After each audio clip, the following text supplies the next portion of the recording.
welcome to episode 78 of Coffee and Co-Read, your source for all things literary with Kristen and Catherine, where we believe there's nothing better than a hot coffee and an awesome book.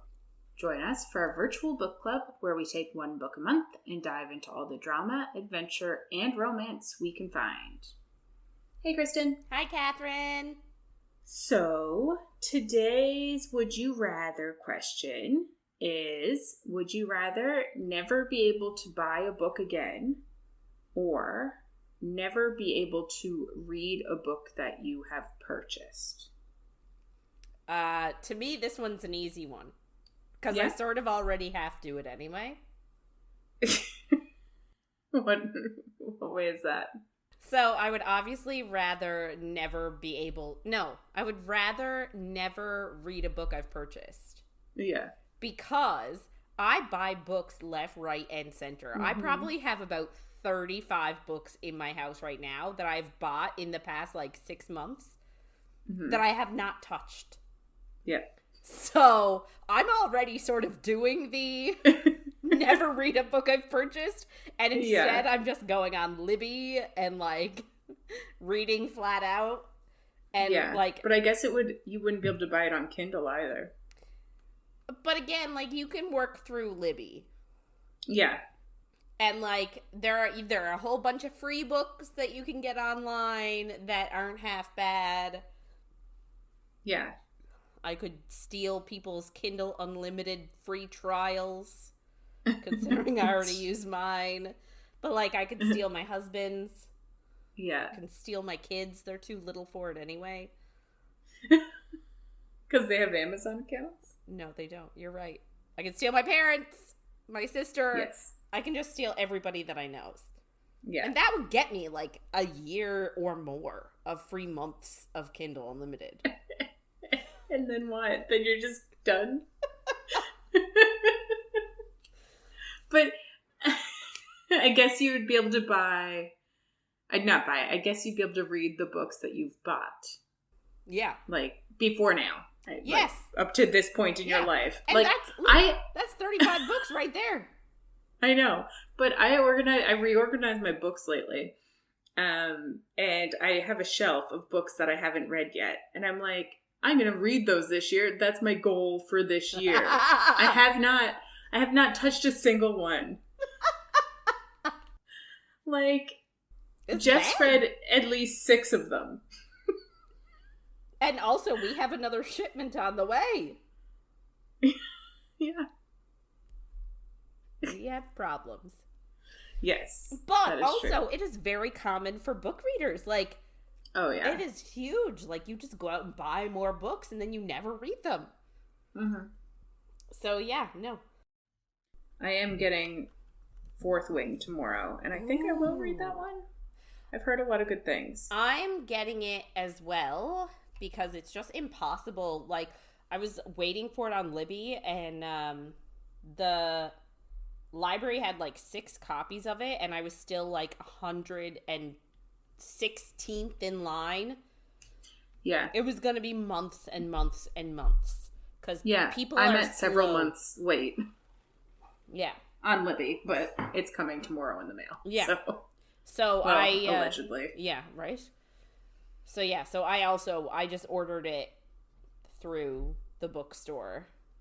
Mm-hmm. And I also got the 5th from Blood and Ash one while I was at it, because I needed $10 more and you get free shipping. Oh man, I have an account. You should just tell me I get 10% off and free shipping. But yeah, I did the same thing. I got Fourth Wing and From Blood and Ash. And then I bought, and I don't really know why, because I got it and I'm already mad at it, but I bought, I don't even know what it's called, but The Ballad of Whatever, the prequel for the Hunger Games. Snakes. Yeah. Yes. I'm maybe I'll read that eventually. I don't know if I will, but I got the softcover version, so it's fine. I've actually, I've heard that the story is actually really good. No, but I'm never going to read it. Terrible person. He does, yeah. And I'm never going to read it. Granted, as much as I'm here for the Hunger Games, I've talked a lot about how much I like it. Mm-hmm. I'm never going to read that prequel. Yeah. I kind of want to reread The Hunger Games. And you know what my dumbass did? I was like, I want to reread The Hunger Games and I want to do it now. So I put my name down for it on Libby. I own it. I just... It's downstairs. Sometimes I just want to read on my phone. It's just so much easier and it's in front of you all the time. I don't know. I know. That's like, I don't even know where half my books are. So like, you know that I'm turning the section that had my kids' toys in it. Now the kids' toys have been purged, but also moved upstairs. I'm not that terrible. I haven't gotten rid of everything. And I'm turning that section in the living room into like a little book corner, like a little book nook. Book nook? Yeah. So like, I'm like, yes, because I need space for all my books. Because like, I have hundreds of books. Yeah. And I was like, I haven't seen them in ages. I don't know where they are. So I actually asked my mom yesterday. I was like, do you still have books at your house, like, that belong to me? She was like, no. So like, I don't even know where all my books are. I'm assuming they're out in my garage, just like sitting in Tupperware. Yeah. From when we moved and just didn't have space for them. I'm hoping that's where they are. And I really want to like get them out of storage so that I can like remember the books I have, and I'll probably find ones that I want to read again. And ones that you've bought and never read. Yes, guaranteed. And you can organize them and you can be like, I'm going to do it, and then never do it. Yeah. Although I have seen some really cool, I'm part of a couple groups on Facebook, and I've seen some really cool, like, 2023 reads. Like, people are doing, like, the alphabet, like, trying to read a book for every letter of the alphabet. Yeah. Like, it has to have the title, the start of... With that letter. Yeah. Yeah. Yeah, there's a lot of cool, like, different things that people are doing, like, that I've seen on Instagram and stuff, too. Like, there's one person that has them, like, each book is numbered, and then a jar of numbers, and you pick it out, and then you read that book. Oh, that's cool. Yeah. I thought about doing something like that, too. I just haven't gotten around to it. See, my big thing with that is, so if I did that, I would end up like, oh, I don't really want to read this one. And then I'd shove the number 100%. back in, and then I'd pick a different number. We're going away for the weekend coming up. Yes. And I am taking... I'm taking the book that we're doing for this podcast. Mm-hmm. September. This is the last week of this book, yeah. So I'm taking our surprise next month's book. Sorry. I'm taking a romance book. I'm taking a spicy romance book. I'm taking... it came up under dark romance, so I was like, I'm going to call that spicy romance. I'm taking another romance book that I'm like 3/4 of the way through, but then I just was kind of like, I don't know if I care anymore. But what if I get in the mood to? And I think I have one other book just out on the table that I'm taking. Like, that's too many books for 3 days. It's 4 books. 5. 5 books. That's not insane. It is for me. Okay. I'm a pretty slow reader. Also, one of our nights we're kayak camping. So like probably we won't get to the island until it's like getting dark, and then it's a fire and then bed. So it's like we're not doing anything that night reading wise. But yeah. Yeah, I guess. And Jeff's taking Throne of Glass, which he's reading. Does he like it so far? I think so. He's not really overly vocal about books, but I'm like, tell me what you think. Do you like it? And he's like, yeah, it's pretty good. Yeah, I know. I actually gave a colleague from Blood and Ash. Oh, yeah. And, I think you were telling me. Anyway, and I was like, I want updates. And she was like, okay, like, I'll text you. And I was like, every hour. She was like, I'm not going to do that. And I'm like, oh. Please? But like, if I asked you for updates, frequent updates, I think you would give me frequent updates. Yeah, every time I had a thought. Yes. It would be obnoxious. But that's what I want. I know. I can't think of a book that, like, would even do that with anymore. It didn't really work for ACOTAR because I didn't care about Feyre in the first book. I know. Or Tamlin or Lucian. Because I know, like, you and Ashley were asking me which one of them I liked the best, and I was like, I hate them both. None of them. You're supposed to ship her with at least one of them, maybe both. Like, yeah, funny. Yeah. Anyway. So, I guess we'll get into our episode. But just a heads up, this is not a spoiler-free zone, and things might get a little saucy. Yeah, so it is our last week with A Kingdom of Flesh and Fire by JLA. This week is chapters 35 to the end, aka chapter 45. So last week, we ended off with,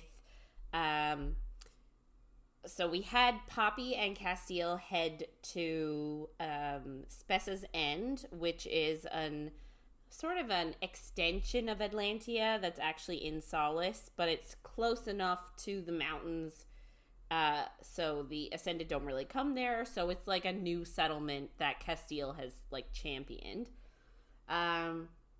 They, like, got close, she fed him, they did it in a hot spring, like, there were some sexy times, but ultimately they agreed to get married, but, like, she doesn't think he loves her and that he wants to get married. He doesn't think she loves him and she doesn't really want to get married.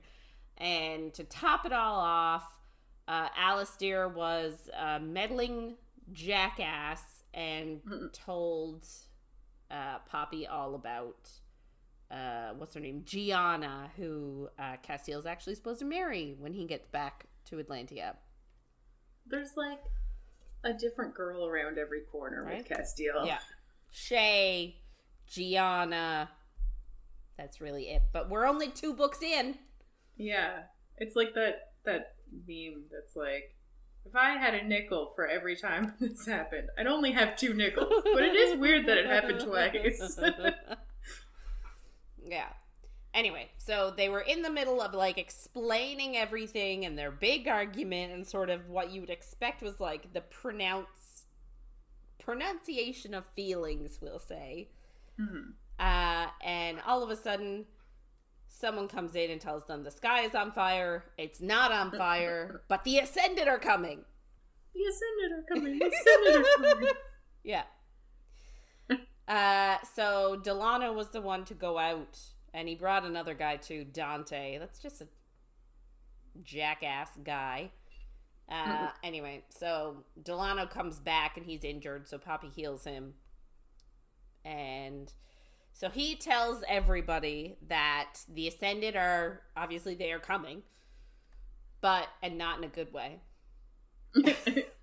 That's not the spice for this week. But they're burning everything as they go. So they literally showed up at New Haven, I guess found no one there, or I don't know what they found, but burned it. And they've burned all the woods and all the grasses on their way to Pompeii, which was like the graveyard city, and the forest in between and everything, aka the Dead Bones clan, the people that attacked Poppy and Casteel and them, and the guy was super gross and wanted to, like, I don't even know what he wanted to do. Yeah, I don't know if he wanted her alive or dead. Yeah, the guy with the face mask, but not the kind that you wear during COVID. So, question: what do you think the point of the Dead Bones clan was? Do you think they're gonna come back?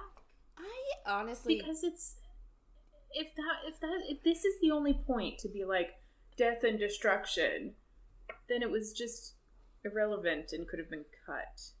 I agree with you. I'm not 100% sure if they come back. I mean, again, I haven't gotten that much farther than you, so like, yeah. I don't know if there's going to be a greater point to them or not. I just feel like there has to be. But at the same, like, I don't know if maybe it was just another like threat to their lives. Like, it's not safe out here. I don't know. Yeah. Like, I wish there's more to it. I hope there's more to it. But I also am like, are we just reading too much into it because of Sarah J. Maas, like, lays breadcrumbs upon breadcrumbs upon breadcrumbs, and like, do we have Sarah J. Maas PTSD? That's what I'm wondering. Like, and she does not mention anything that is not relevant. You might not know that it's relevant. Yeah. But it's always relevant. Not to at all make fun of PTSD in any way. Just FYI. But yeah, I kind of think, I guess it's kind of necessary in this world that there are people living outside of both ruling places. Yeah. Like, it would be a bit not real. What is the word I'm looking for? It'd be a bit unbelievable. Oh, yeah. Unrealistic. If there weren't people that, like, weren't in between and weren't just living on their own and, like, that kind of thing. It'd be, that would be unrealistic on itself, too. Yeah. Especially with so many dissenters and people running and people that are probably like, I'm not for the Ascended, but I'm also not diehard for the Atlanteans, so... Yeah. Not that I think that this group would be my choice. Like, excuse me, I'd like to sign up, please. Where is my face mask? Yeah, right? I'm like, I don't know. Can you imagine just, like, finding one and putting it on and being like, I'm one of you now? Yeah. You'd think that there'd be some, like, more in between that aren't as extreme. But I guess maybe they started that way and then they had to make a living and needed face masks. Yeah. That's true. Yeah. Anyway, so he also, like, tells them, like, they're like, oh, how many? And he says, like, it's a huge combat. Oh my god. It's a huge... Another one of these days. Every day is one of these days. Yeah. So it's a huge convoy. There are, like, wagons filled with supplies. There are, like, carriages with blackout. Because, like, obviously the Ascended, if they're traveling for days on end, they can't be out in the sun. So they need, like, blackout carriages to protect them from the sun. So there are those. So, like, they know that there are Ascended and maybe some Royal Knights. So, yeah, he estimates it's about 800. Which doesn't seem like a lot, considering, like, the Battle of Helm's Deep was, like, 10,000. Yeah, we don't really have any grasp on how many of these people live in, either place, really. Yeah. Like, maybe the Craven are just overwhelming everybody, and, like, obviously every city that exists still needs guards, so they can only take away so many people. Yeah. But yeah, so, but nonetheless, it's an army. Mm-hmm.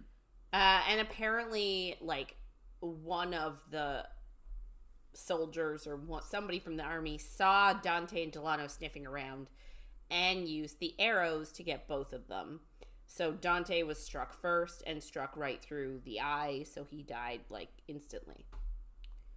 Alistair spoke up that, like, even though he didn't know when to keep his mouth shut, he didn't deserve to die. Because Dante is the one that spoke up earlier and was like, we don't like you, Poppy, and, like, like, was essentially a jackass to her. And she had to be like, dude, I was held captive all my life. What do you want from me? But yeah, so Alistair was like, well, he didn't deserve to die. And I just wanted to be like, no shit, Sherlock. Like, you know what I mean? Like, he's just being like, ugh. No, I think he did deserve to die. Although, Casteel probably thinks he deserved to die. But, like, nobody's gonna say that. No, like, obviously. Casteel's not gonna be like, yes, he did. Although it would be funny if he did. It would. And Poppy's not going to be like, well, I think he did too. You know what I mean? Like, that's how she talks. That's how I think she talks. Fair. Anyway. So Casteel asks if he saw anybody from New Haven. So they were supposed to start arriving soon. But nobody has arrived yet. So they're a bit concerned. But they're hoping that they sort of saw the Ascended coming and just like took a different, longer route around. But Delano said he didn't see any Royal Knights, but they did have the blackout carriages. And Casteel thinks that that's actually really good news. And I guess he says it means that the majority of the army are human, which gives them a better chance of survival, which makes sense. But we got to keep in mind that this town of Spez's End has 100 people in it, give or take. Yeah. Right? Like, maybe, like, a little bit more. But, you know, it's not a lot. No. Alistair doesn't think they stand a chance. Which, like, thanks, dude. That's really helpful. Yeah. Like, God. Anyway. So it says that they have less than 100 able to fight. And then they say they have 20 archers. So I don't know if it's less than 100 able to fight plus 20 archers, giving them around 120. Or if it's less than 100 able to fight, including the 20. I feel like it must be including the 20 because they get... Not to spoil it, but they get overwhelmed pretty quickly. Yeah, I guess. But they also have an additional 20-odd people from Casteel and Alistair's group. So Delano also tells them they're traveling in 2 groups. And I mean, I get it, but I also don't at the same time. So apparently the first one is a smaller group, only has 200 to 300, and will arrive in a day or so. And the large group is coming behind them in about 2-ish days. So, like, I get it. Like, I completely understand why you would split into 2 groups. One is faster, and then the other one is obviously slower because it's bigger. Which one's burning everything? I'm assuming the small one. Yeah, but no, it would have to be the big one. My bad. Yeah. It's weird. They're not burning. I was thinking the small one too, but then I was like, but then how does the big one get past? They would die. Yeah. So dumb. That'd be so dumb. We would be terrible generals in an army. Oh, 100%. Yes. Yeah. So, obviously they know the army is coming for Poppy. Although how they know that Spez's End is there is beyond me. And Casteel is, like, adamant they will not get what they want. But Poppy sort of, like, thinks about it, and she argues that she doesn't want to put the people at risk. And she's like, if handing herself over will spare the people here, then she'll do it. But Casteel points out, like, they're not going to spare anybody. Like, once they have her, they're still going to kill everyone just because they can. Because remember, in New Haven with Lord Cheney, she gave herself up so that he would let the boy go, and he still killed the boy just because he had him in his hands. Yep. Didn't even eat him. Didn't even eat him. Like, couldn't even take him to go. He took her to go. He took her to go. It's true. So, like, she sort of is like, oh, yeah, you're kind of right. But, like, I almost feel like there should be a token give up here. Like, I feel like she should have pushed a little bit harder. Like, I feel like she was like, yeah, you're right. I won't give myself up. I won't sacrifice myself. Like, very quickly. Yeah. I don't know. I just feel like she should have maybe thought about it a little harder. Yes. I don't know why. I think she just kind of realized that Casteel wasn't going to agree with it, and she was like, I'm not going to argue with him. I'll do what I want. Maybe. I just, like, you know what I mean? I just feel like she should have more conviction. Like, if she actually wants to save the people and actually wants to sacrifice herself, she should push a little harder to do it. Not saying she should do it, but I feel like she should have pushed a little harder. That's all. I get that. Anyway, so Casteel orders Alistair to go across the mountains ASAP and get to the closest town, which is called Scion's Cove, and send back soldiers. So it shouldn't be too long, just a day. He wants to send Kieran with him because he needs someone else to go in case something happens to Alistair. And Kieran is obviously the fastest and the strongest. Woo! Of course he is. I mean, this bodes well for the threesome, though. It's true. We're never going to stop talking about it. No, and we're never going to stop shipping it. No, and I don't want any spoilers. I don't know if you want to know if there's actually going to be one, but if there isn't, I will be very disappointed. I don't think there is one in the third book based on reactions that I have heard. There's definitely not in the third book. Okay. I'm praying for the fourth and fifth books. Maybe it'll happen in the seventh book. Maybe they'll end up as a throuple. If I have to wait that long after the foreshadowing in this book alone. Yeah. And I haven't really read the third one, but in this book, the foreshadowing for a threesome is wild. She just talks about it all the time. Yeah. And Kieran has already seen her naked. Yeah. Not that he really reacted and to it, she's seen him naked. That's true. Yes, that did happen. And she was very embarrassed about it. Yep. But she's also been I feel like she's also been he would, she thinks he's cute. He would do? He would do, yes. Yep. Anyway, so the head guardian, so we already mentioned the guardians, they're a female warrior class. So the head guardian's name is Nova, and she thinks Casteel should be the one to go to get out of harm's way because he's the crown prince. He shouldn't be fighting because if he dies, what are they going to do? But he obviously refuses because he's a big, strong man. He says he's not going to leave his people to defend themselves alone. Yeah, of course. Kieran then tries to argue that if you're staying here, I should stay to protect you because protecting you is my sworn oath. That is my job and my duty. Well, he's got a point.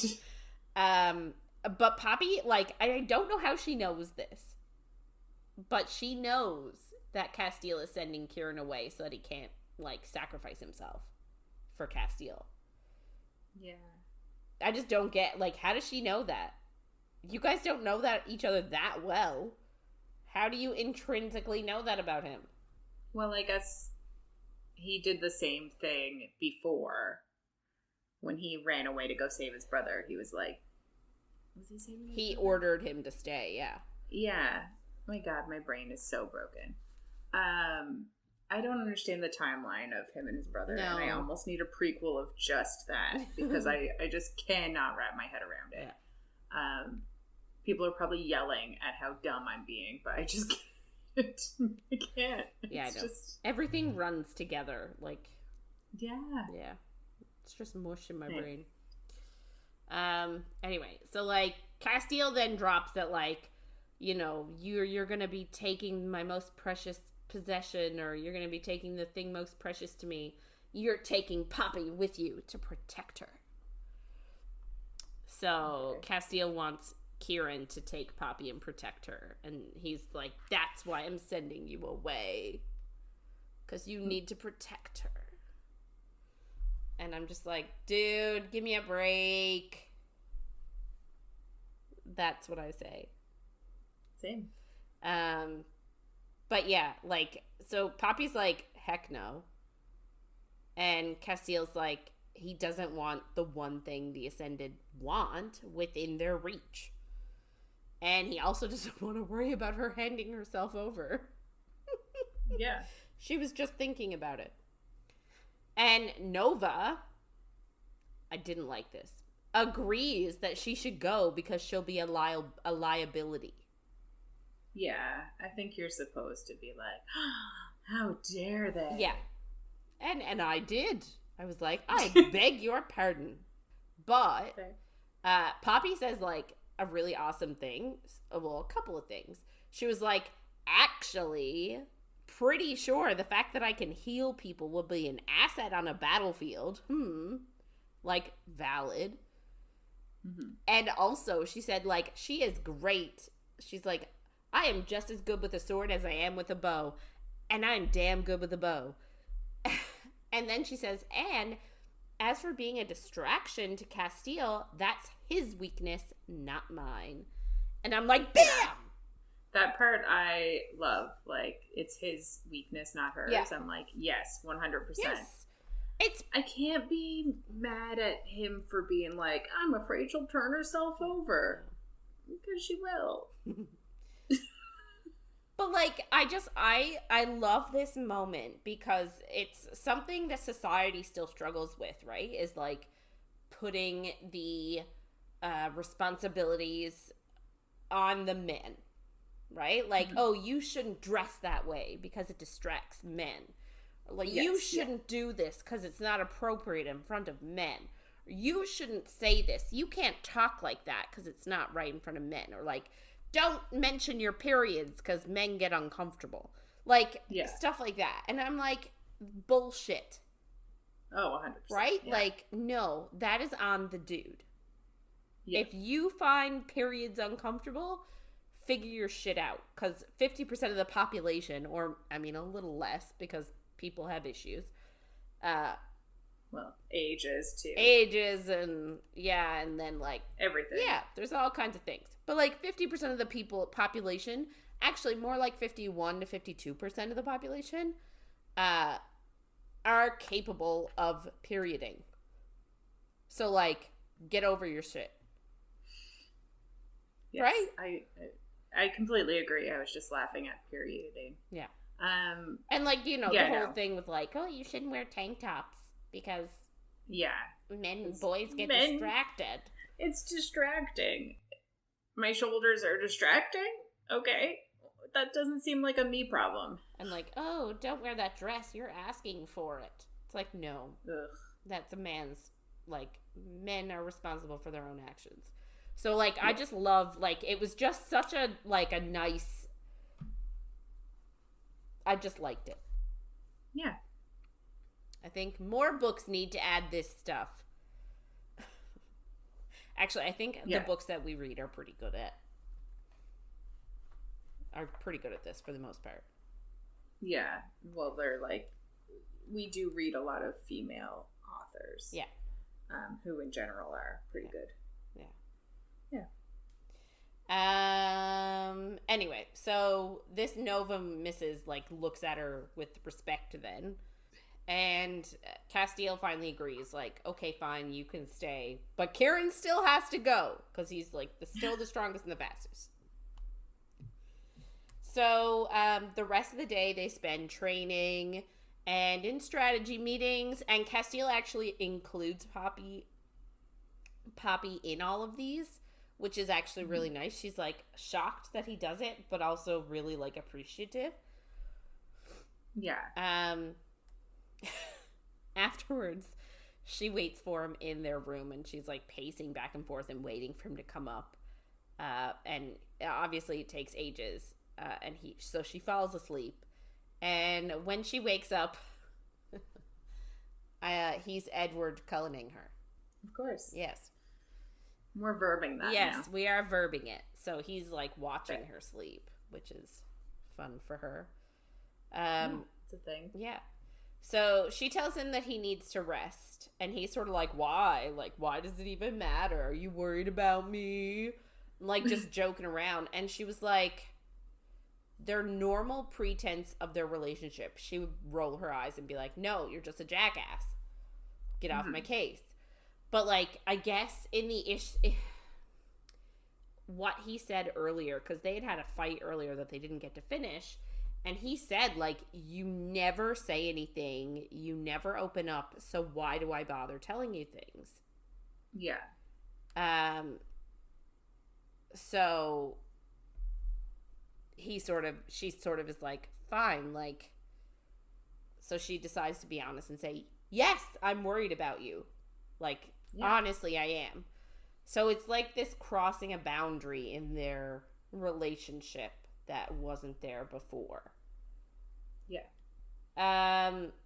So he then says, like, they need to finish their conversation before he rests. And I'm secretly thinking, you guys are getting ready for a war. Go rest, please. Yes, go to sleep.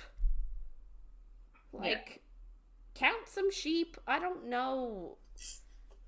Okay. You know what I mean? Like, I just feel like, you know, maybe they feel like the conversation can't wait because they think they're going to die. But, like... Which is also a fair point, I guess. I guess. But if it were me, I'd be like, I need to be at my physical peak.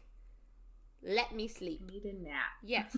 Yeah. Let me sleep, carb load, and then maybe we can chat while I eat. Okay. But that's not what happens. He says, we need to finish our conversation. Mm-hmm. And then he sort of like, he brings up stuff that I don't feel is necessary. Like, the very first thing he says is, like, I feel shame at what he's done. Like, he's like, I feel shame at the things that I've done to you. Like, using her that night in the Red Pearl. And she asked him why he stayed with her. And he said it's because he knew he had to use her. Like, that night he said, oh, it's because you intrigue me. But in reality, it's because he knew who she was and had to use her. Yeah. So he's telling her now, but that shamed me, the fact that I had to do that. Yeah. I feel like this is kind of the, like, quintessential, I might die, I need to get this off my chest thing, Maybe. Though. I guess, like, I just wish it, like, segued more. Like, I wish that he brought up the original conversation first. Like, this just feels out of place to me. Yeah. But I guess he's just starting at the beginning. I guess. Like, sorry, dude. He also drops the bomb that he actually planned to take her the night of the rite. The night that, like, everything went to shit. And that Kieran and his crew were actually waiting for them, like, just past the garden. And he took her out to the garden, and instead of bringing her and kidnapping her, he kissed her in the tree instead. But he says he couldn't actually make the move to take her because then she would stop looking at him with the trust in her eyes, and he couldn't bear that. He also then said, like, even though he shouldn't, he wanted to be her first everything. And he said, even though he knows that they had sex, and he hates that they had sex under a lie. Like, he hates that they had sex for the first time, and she didn't know who he was. Yeah. I sort of agree with that bit. Oh, 100%. Sorry. I should have jumped in back before. But if he had taken her the night of the rite, like, do you think Victor would have died? Do you think, like, maybe it might have been better off? Maybe. Because then she would have been blind for longer, but still. Yeah. Yeah, I think it's possible he could still be alive, for sure. Can you remind me, the night of the rite, they went under the tree. Yeah. Did they go back afterwards and the body was there? Or was the body there before the body of the Duke? When the body of the Duke is on display that night, was that after or before? Do you remember? I think it was after. Yeah. So that starts it all. Like, that's the catalyst. Yeah, they go out and make out. She goes back in. Victor dismisses Hawk, sees her, lectures her. She's like, take me back to my room. But then people start running out, so then they go in to see what's going on. Yeah. And it's him hanging up in the rafters. And then all the dissenters attack. But he killed him before this moment. Yeah. How did... The timeline seems weird to me. I'm like, when was he going to take her? Well, but... Was he just not going to put him up on the wall? Maybe not. Maybe it never would have... Maybe the whole riot never would have happened if he had just taken her then. Instead of taking her to the tree. But then he wouldn't have gotten to taste her sweet innocence. Wow. That was gross. Don't like that.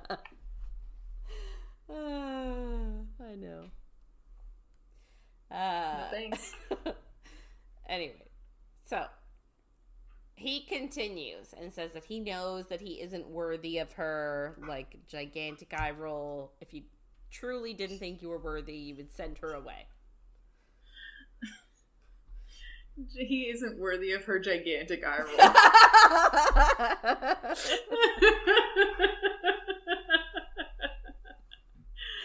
Just saying. Okay. Yeah, valid. But apparently, like, he isn't worthy, but that hasn't stopped him from concocting this plan, aka this terrible plan that's not going to work, where he can have her and keep her and pretending that he can have everything from her, aka sex. Yeah. It's a bit odd. Yeah. He also says, like, he's wanted this to be real so many times, and even when she leaves, he'll still want her. Like, which is nice, actually. Even though a few days ago you said that being next to her was abhorrent to you. I'm really glad that you want to keep her now. I'm never going to get over that. I'm never going to get past that. No, as you shouldn't. As she shouldn't. As nobody should. Like, are we the first people to, like, I don't actually think we're the first people to notice this, but, like, did nobody else care about this? Yeah, it's very odd. I just feel like nobody cares. No. After this conversation, she doesn't care either. So. Yeah, it's true. Good. Yeah. Anyway, so she asks him, like, she doesn't say anything back. Like, this is, like, pretty much a love declaration here. Like, he wants her to stay, is what he's essentially saying. Like, marry me and don't leave me, is what he's saying. Please don't leave me. And then her only response is, tell me about her, aka Shay. Yeah. Because, like, she still thinks that this is, like, a big love that she has to live up to. Yeah. And, like, obviously, why wouldn't she? Yeah. And up to this point, we all think that, too. Because he's got, like, this rolling sadness coming off of him whenever she's sort of, like, mentioned or brought up or anything. But he tells her that they grew up together and they were friends, and gradually it became more. And he thought that he loved her, and he thought they would spend their lives together. So those are two big red flags there. Thought he loved her. He thought wrong. Yeah. Apparently, when he was captured, she came for him, like, countless times. But obviously couldn't get him. And so, like, and her and Malik used to come together to try and get him back. So one day, I guess they finally found him, and they were using, like, these tunnels to lead him out. I don't know if he was held in the tunnels or if that's just, like, the escape route they were using from, like, the castle that they were in. But two Ascended show up and, like, guard the exit. And, like, obviously Casteel was a mess and couldn't really fight. But it seemed to him like they were waiting there on purpose. So it turns out that they were. And it turns out that they knew that Malik was coming because he'd come before. So obviously he's the true heir to the throne. He's older. He's stronger than Casteel. So they preferred to have Malik as their, what do you call it? Blood bank. Blood bank, sure. But also, I guess they'd had Casteel for so long, they were like, he's getting washed up. Yeah. Old. Yeah. So it turns out that Shay actually betrayed them and gave up Malik in exchange for her own life.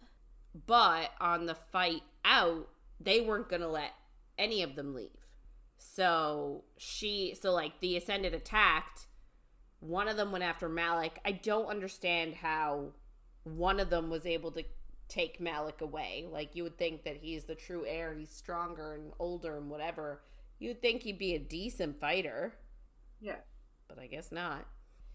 So... yeah. We don't really get a lot of detail on how it all went down. Like, maybe it was just, like, complete tricks. Maybe. Anyway, so I guess Shay had given up Malik, but was still trying to leave with Casteel and still wanted to escape with Casteel. But then the Ascended was blocking her and wouldn't let her leave. So then she tries to give up Casteel for her life. She tries to do another trade so that she could get out alive. But they're just like, it's why wouldn't they just have both of them? Why would you throw someone under the bus right next to you? Yeah, it's dumb. But now it was actually like when her and Malik had gone into the tunnels, they went in separate directions. That way. And they cornered her, and she was like, "Hey, look who I've got with me. Like, I've got this guy. So, like, let us in, and then on the way out, you can ambush him and take him." So, yeah, that one made some sense. But like this one, where they're both just there, it's like, why would they let you go? Yeah, but I guess she's not useful to them in any way, right? She's a Wolven. She can't feed them. She can't, like... Yeah. She adds no value, so... So... Cass, like, lost it. And I don't understand how he got the strength to do this, but... He did. And so, like, he managed to kill the Ascended. And then he killed Shay. So... We assume he has a weapon? I don't know. I don't think so. But, like, I just don't understand it. Because there was 2 Ascended. It was very clear. 2 Ascended. Yeah. So, he was starving and weak and in captivity for 50 years. And he managed to kill an Ascended and a Wolven. But yet, Malik couldn't handle one Ascended at full strength? I don't know, man. Maybe they did something. Maybe it was like a trap. Sprung. It's a trap! Cage. Maybe. Cage. Anyway, it's just like it's sort of weird to me how he managed that. Yeah. So Cass says, like, Shay wasn't a bad person, but she obviously didn't love him because you wouldn't do that to somebody you loved. You wouldn't, like, sacrifice them to save yourself. I don't think that she's not a bad person. Yeah. Like, I don't think she's a good person. I mean, like, she gave up both the brothers. Yeah. That's a cowardly, that, like, I sort of agree with him. Like, I wouldn't call her a terrible human, but I would call that the work of a coward. Yeah. But it's also, like, why would you... Maybe she didn't realize this about herself. Maybe. Until she got in that situation. Maybe she thought that she'd be stronger.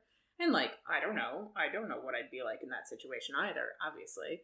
Probably never will be in a situation like that in my life, because it's not a fantasy. But, yeah, it's just kind of like, they're the princes. They're royalty. We're assuming that she's in love with one of them, and she's the bonded Wolven of the other. So that must have broken her Wolven bond if she fucked over her elemental. Oh, yeah. Like, dude. You would think that he would have felt that right away if she made the deal for his capture. Yeah. I think that would have broken the bond. We're also not 100% sure that she was his bonded Wolven. I'm just kind of assuming. Don't you think that's a bit weird for, like, your brother to be, like, for, like, his bonded Wolven to be, like, the girl you're in love with, and that's your brother, and, like, that's, like, gonna be your wife? Like, don't you think it'd be weird for the princess to be the other prince's bonded Wolven and have to sacrifice herself? Yes. It makes me wonder... If we're like, are you allowed to be in love with your Wolven, like your bonded Wolven? I don't think you're allowed to be in love with your own bonded Wolven. But you can obviously have a threesome with them. I mean, that's just biology, Catherine. You're not going to fall in love with them. You're just having sex. Yeah. Okay. Yeah. I don't know, man. There's a lot to this. Yes. There's a lot more than I thought. Yeah. He also sort of, so, like, after all that, he tells her what happened, tells Poppy what happened. And he says he didn't tell anyone what really happened except for Kieran. But he said he's okay thinking with everybody else thinking that she's a hero. So I guess all he said was that she died trying to rescue him, which is true. Yeah. He just didn't tell everybody that he's the one who killed her. Yeah. Which is is that ever going to come out somehow, do you think? Like, are the Ascended going to be like, hey, you killed this Wolven? I hope. Do you know? No. But, like, okay. I know something else. It's 7 books, so something has to happen. Yeah. Is she still alive? No. I don't want to know. No. Okay, if that's it, then. Yeah. Anyway, so... Actually, I can't say with certainty, no, she's definitely dead, because I haven't read... I mean, maybe in book 6, who knows what'll happen. Well, yeah. Did you already look up what happens in book 5? No. I have not. Yeah, no, but I mean, like, I don't know. Who knows what'll happen in the future? Yeah. So like Poppy says, like, she understands why he never wants to talk about her, because, like, obviously she's an abomination. And he's disgusted by her. Yeah. So she says, like, she thinks it's weird that Gianna is Alistair's great niece, and he suggested the marriage considering Shay is his daughter. So, like, he's, like, pimping out his family. We talked about this last week. Yep. And that's sort of another reason Casteel says why he couldn't agree to the marriage with Gianna, because she looks like Shay. So it is so weird. And, like, I guess she's, like, decently young, because he's like, I never thought about her like that. So weird. Yeah. So she told him that, like, he sort of asked her, like, did you mean what you said at dinner when she said that, like, Casteel was the first thing she ever chose for herself and the first person to really see her? And she said, yes, like, I was telling the truth. And she fell for him as Hawk, but she keeps falling for him as Casteel. Oh, you hate it. I texted you while I was reading this and was like, I'm so glad you have this part. Yeah. And she tells him that she's never felt this way about someone before. Obviously, she's been locked in her room for most of her life. But she also says, like, it terrifies her because he could break her heart again. I love that she adds in the again. Well, yeah. She also stabbed him in the heart, so she could break his too. Yep. But she also, like, adds that what they're doing is bigger than them. So, like, it's really complicated and precarious. And, like, fair point. Like, they sort of have 2 kingdoms' futures on their shoulders. And it's like, should they really take this for themselves, I guess, is the takeaway. Yeah. But then he tells her that her heart is a gift he doesn't deserve.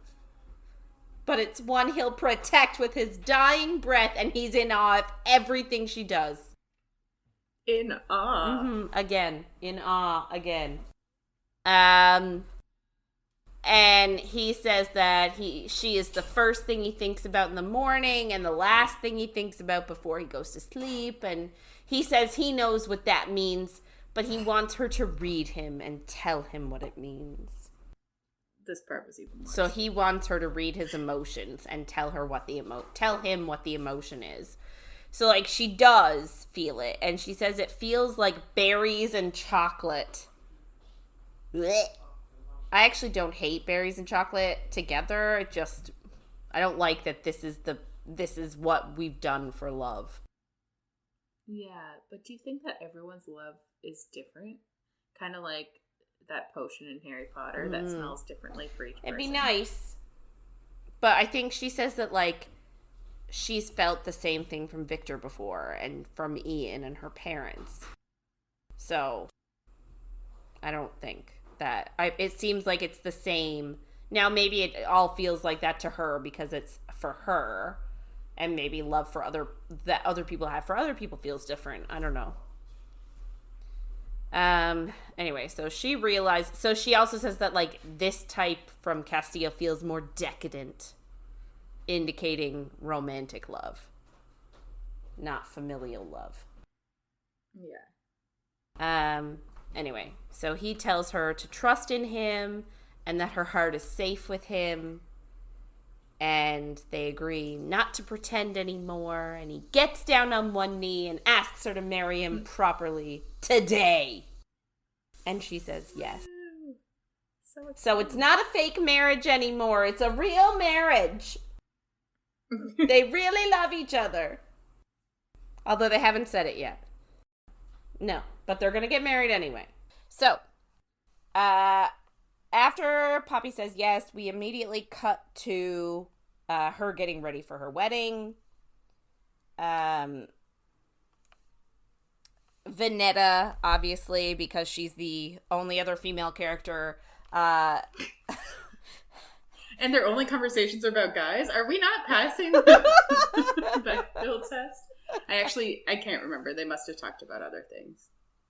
They talked about her powers. Not here, but that was in a group of 4 of them. Right. Does that count? I don't think so. Anyway, I don't know. Yeah. We'll see. Here we are. Yeah, here we are. So, of course, she has to help her get ready, brings her a dress because Poppy doesn't have one. Yeah. Well, she has nothing. She has nothing, yeah. So, I guess the Atlantean tradition is not to wear white, but to wear red. The color of blood. Imagine. I'm assuming it's so, like you can spill stuff as you're drinking from each other and it won't make a stain. That's the... Amazing. I'm sure that's the reason. Yeah, for sure. Anyway, both Vanetta and Poppy express sadness that Kieran will miss the wedding. I guess for them it's important that he's there, but he won't be because he's gone. He's been sent away. Yeah, because you don't want him to die. Yeah, exactly. Don't want him to die. So Poppy, of course, asks Vanetta about the joining because she's obsessed. And that's kind of about boys. Yes. Yes, it is. The reason she wants to know is because of boys. Yeah. So. So she asks whether the Wolven would expect it as a race, like as a people. And Vanetta sort of says, like, it depends on who is involved. And that, like, it would give the impression of a stronger bond amongst the crown and the throne or whatever. But she also said it's never been done with someone who's half Atlantean. Like, ever? Apparently not. So why did Alistair bring it up? Yeah. Because he's a D-bag. I couldn't get the name Victor out of my head. And I was like, Victor. I was like, nope, not right. Don't say it. Yeah, so it's never been done with someone half Atlantean before, so, it's just sort of, it's new territory, we'll say. Yeah. So yeah, Vanetta does her hair and, like, gives her, like, this is what I love and also hate. She just, like, randomly gives her this, like, tiered necklace of diamonds. And is like, oh yeah, no, it's a tradition for every Atlantean to wear diamonds on their wedding day. Does she keep them? I don't know. But, like, I don't remember. Like, yeah, sure, let's just throw some diamonds around. Yeah, why not? Like, diamonds are a girl's best friend. I hate it. But, like, I just love and hate at the same time how, like, diamonds are so commonplace for them. Yeah. And, like, Poppy even says, like, not in Solace. Like, in Solace, it's, like, diamonds represent wealth. Diamonds are for wealthy people.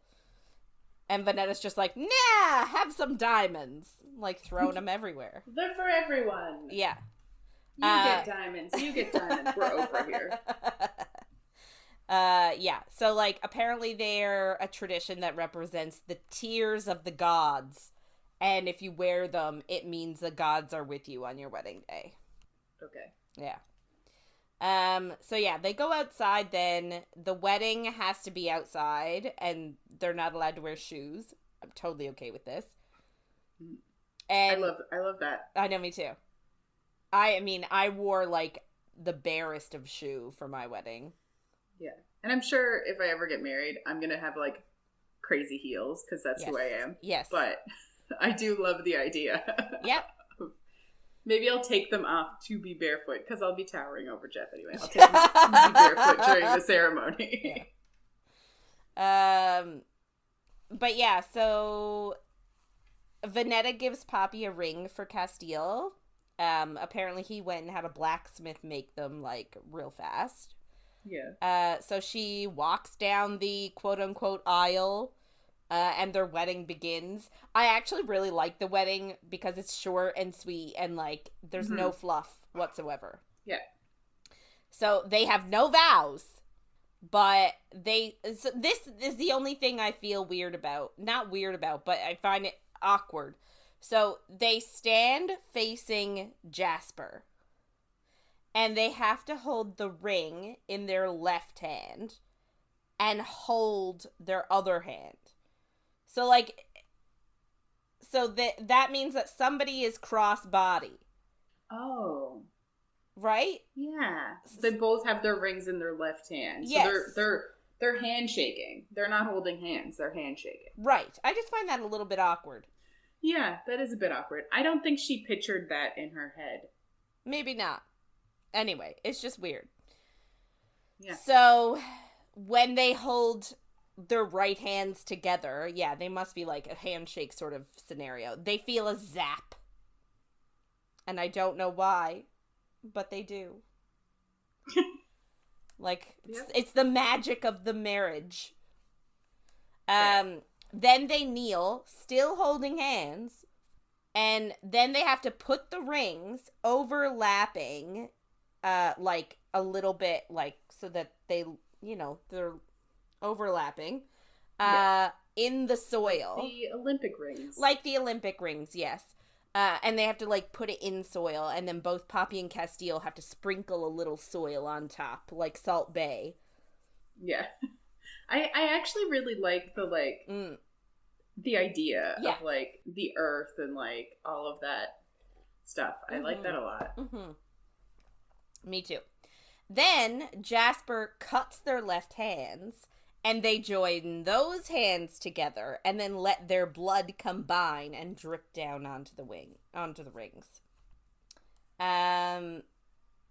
Anyway, so then the dirt and the blood, like, seeps into the rings, and then they pick them up, and magically their hands are healed, like where they were cut, and now there's, like, a swirl of gold on the palm, which I actually think is really cool. Yeah, I love that. Me too. And they put the rings on each other's pointer fingers. Not a ring finger, people. It's a pointer. Yes. So finger guns. Finger guns, yeah. So Jasper declares them husband and wife, and at that declaration, the day turns to night. Ooh, spooky. Yeah. Yes. So it's apparently it's a powerful omen, and it's one that says that Nyktos, king of the gods, approves of their union. We're getting a lot of omens here. We are getting a lot of omens. After the wedding, they go back to their room.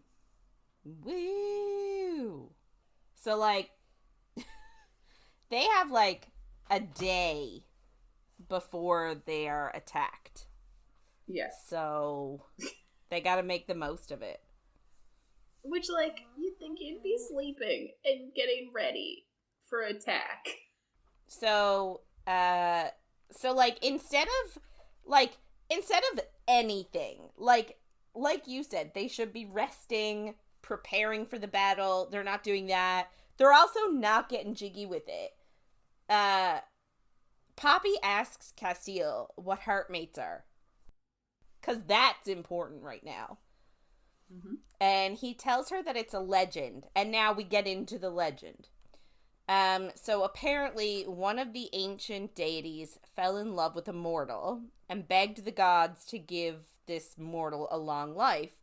But they said no, even though this deity was like one of the gods' favorites.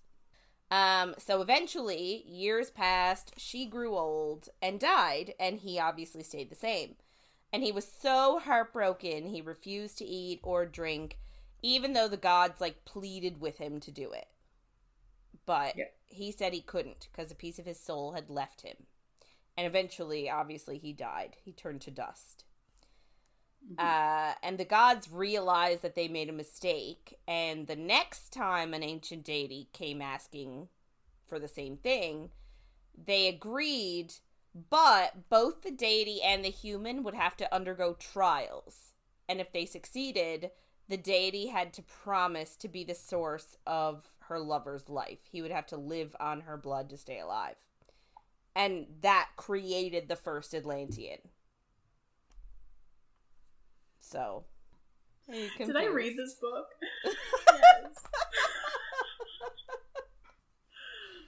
Yes. So, like, not only is this...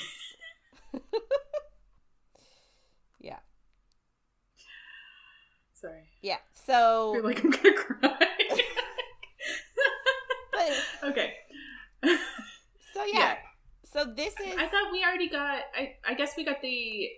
where Wolven came from. Yes. We didn't get exactly how Atlanteans were made. Right. Or the myth of it. Yeah, so this is sort of like a combo myth, though, because not only is it a heartmates myth, it's also the Atlantean creation story.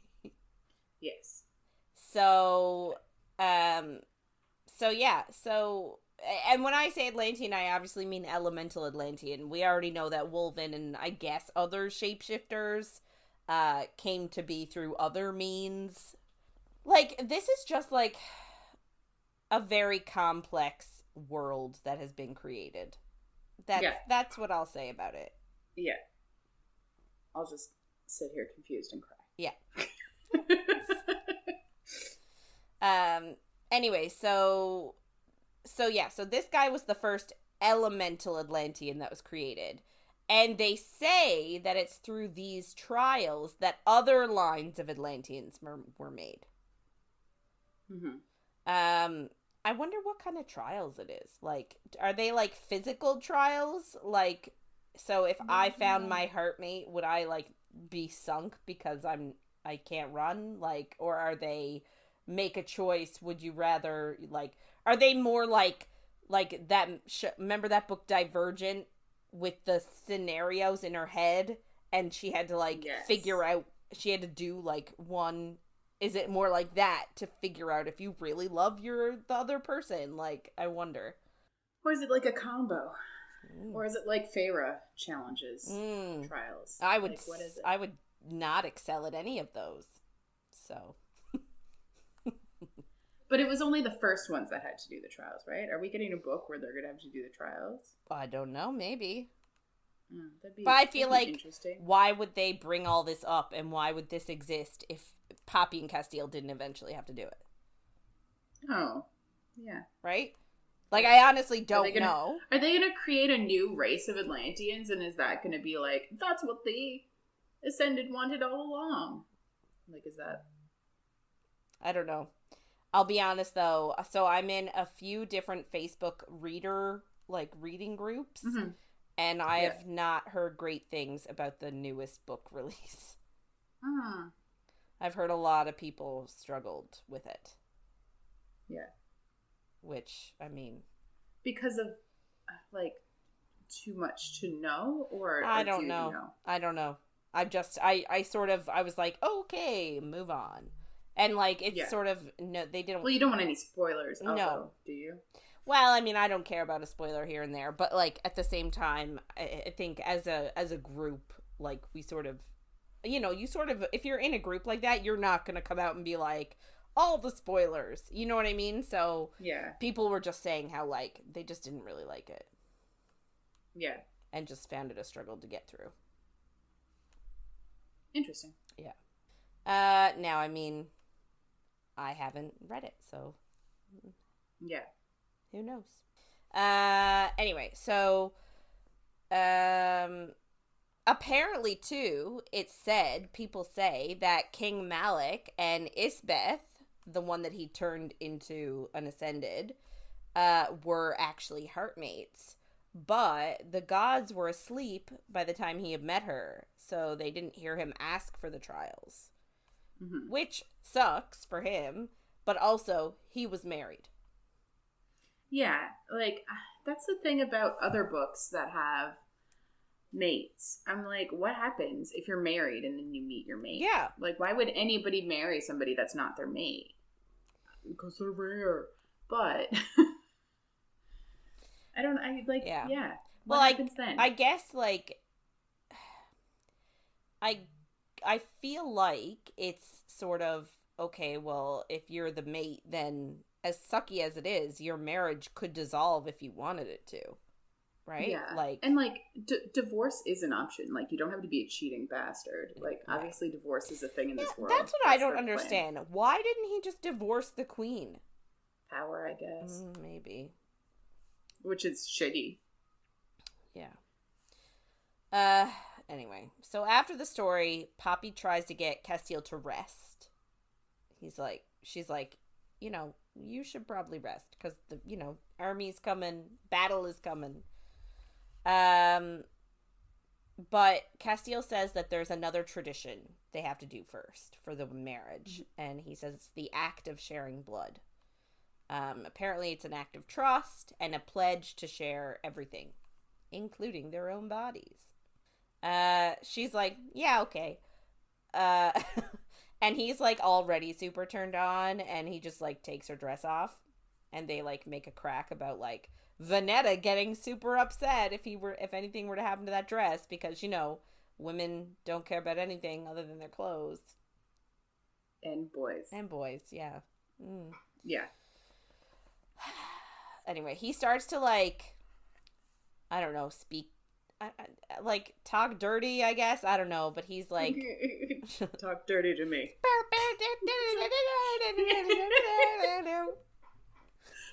I love that song, though, to be fair. It's such a bop. Anyway, so he starts, like, I don't know, like, tracing lines on her body, and he tells her there, like, are other places for him to take blood from if he wanted to. Like, oh my god, I detest this part. I don't know why I hate it so much, but I'm like, just stop giving us these things and then never making them happen. Like, stop saying this shit and then it not happening. Like, if you're gonna drink blood from her clit, drink blood from her clit. Don't just say it. Yeah.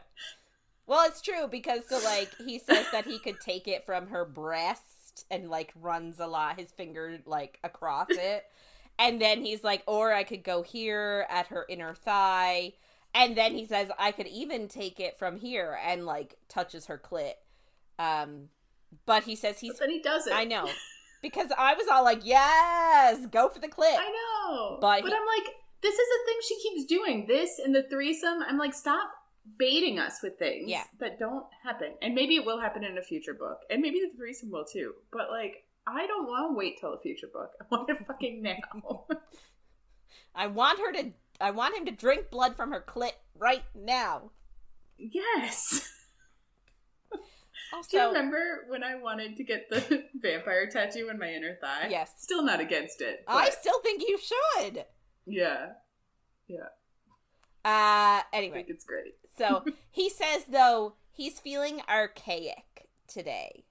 I guess because, you know, he wants to get all possessive. And the neck is really it's an intimate place, and it's the place where everybody will see it. Like, no one's gonna see if he bites her clit. Unless she goes around, like, clit out. Oh, true. True. Anyway, so he wants to go neck today. So he undresses himself, and says that she has no idea how long he's been waiting for this. And what he's referring to is having sex with her and biting her all at once. They haven't been able to do the combo. And then he literally just puts his peen in her vagine. Like, no preamble, no foreplay, just like one full sweep. One and done. One and done. Yeah. And like, so yeah, and then he just bites her. Like, he goes for it. Like, what if she wasn't ready? What if she was dry? She's never dry. That's true. That is something that really bothers me. How, like, how in books, the male characters always, like, they head down there and they feel that she's wet and ready. Like, what if she's, like, why can the woman never be dry and not ready? Yeah. Why can't he have to work for it for a little bit? Yeah. Get her ready. Anyway. So he bites her, drinks a little bit, and then he grabs a dagger while still inside of her. He, like, reaches over, grabs a dagger, slices his chest, and she drinks from him. Why can't she, like, have a mark on him? Well, I guess she doesn't have the teeth. Yeah, no, I know, but, like, his chest isn't visible. I'm like, put it on his neck. Because slice his neck open. Just cut the carotid. But I guess she's so small, she can't reach his neck. He's so much bigger than her. He's so much taller. Oh, dear Lord. Anyway. It's true. You are correct. Good job. So yeah, so she drinks from him, and then they just fuck like crazy. And, like, she comes a whole bunch because, you know, women often come from penetrative sex multiple times. To be fair, I guess the blood drinking is a thing. Yeah. Okay. I'll give it that. Yeah. Because I do enjoy when that is super sexual. Yeah. So obviously they fall asleep and they wake up to a signal.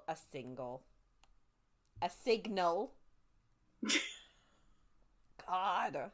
That the Ascended have arrived.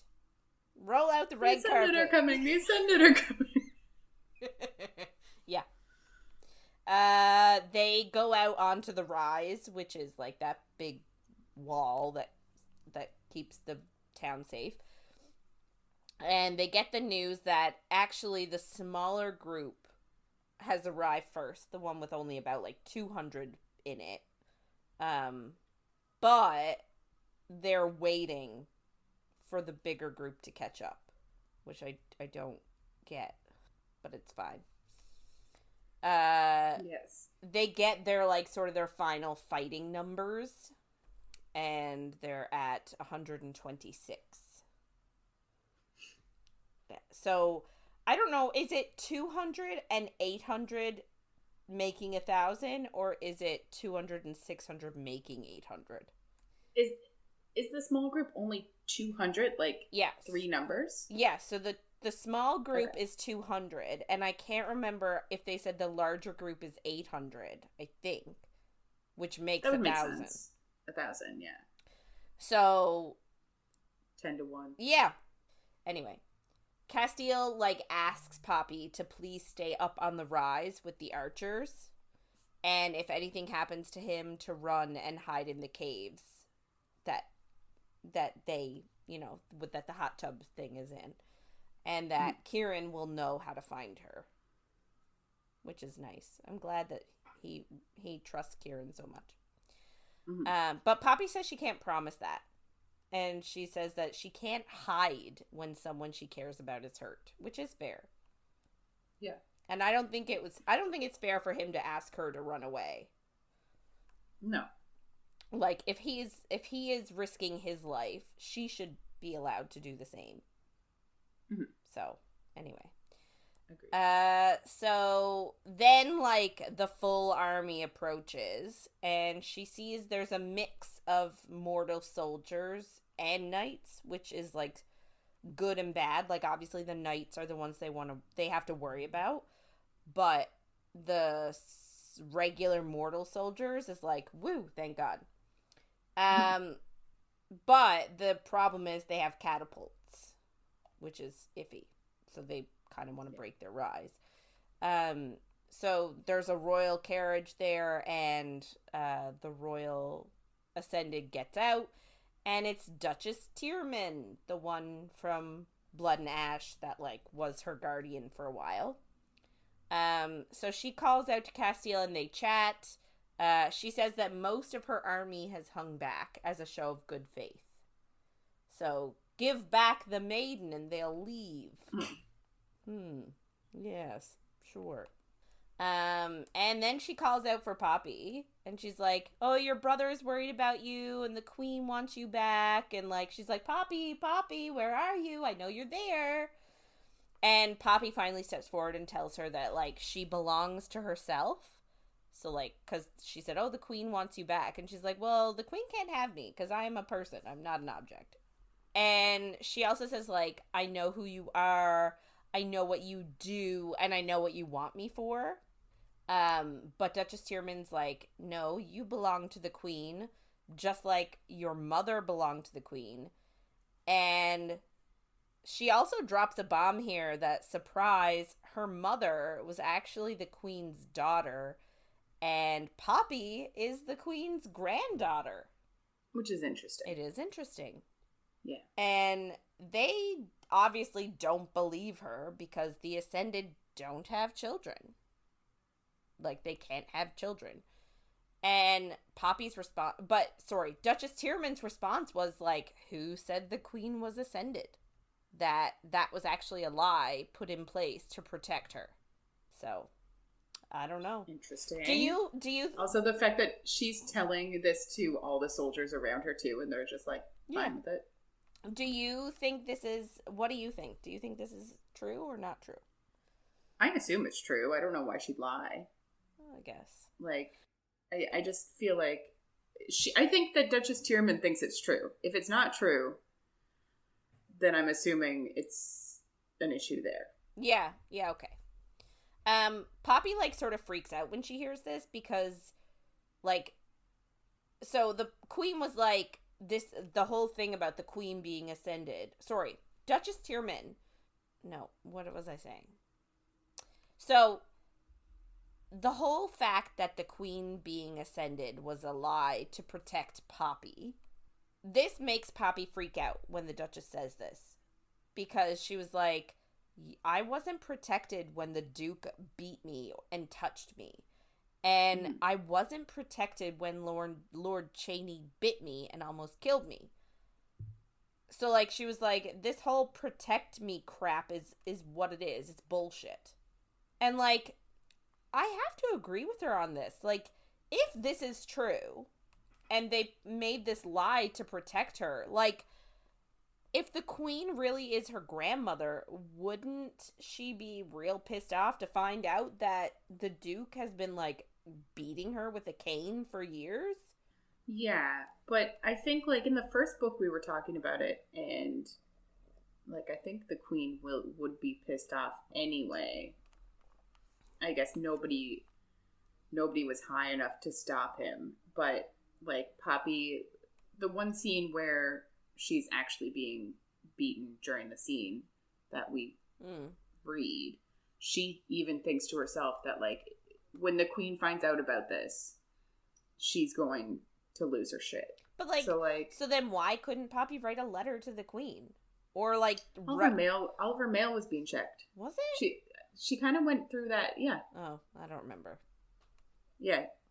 During that scene that she was being beaten, she was like, "I gotta wait till I see her, and then I'm gonna tell her." Oh, I guess. Okay. She's gonna have him killed, I guess.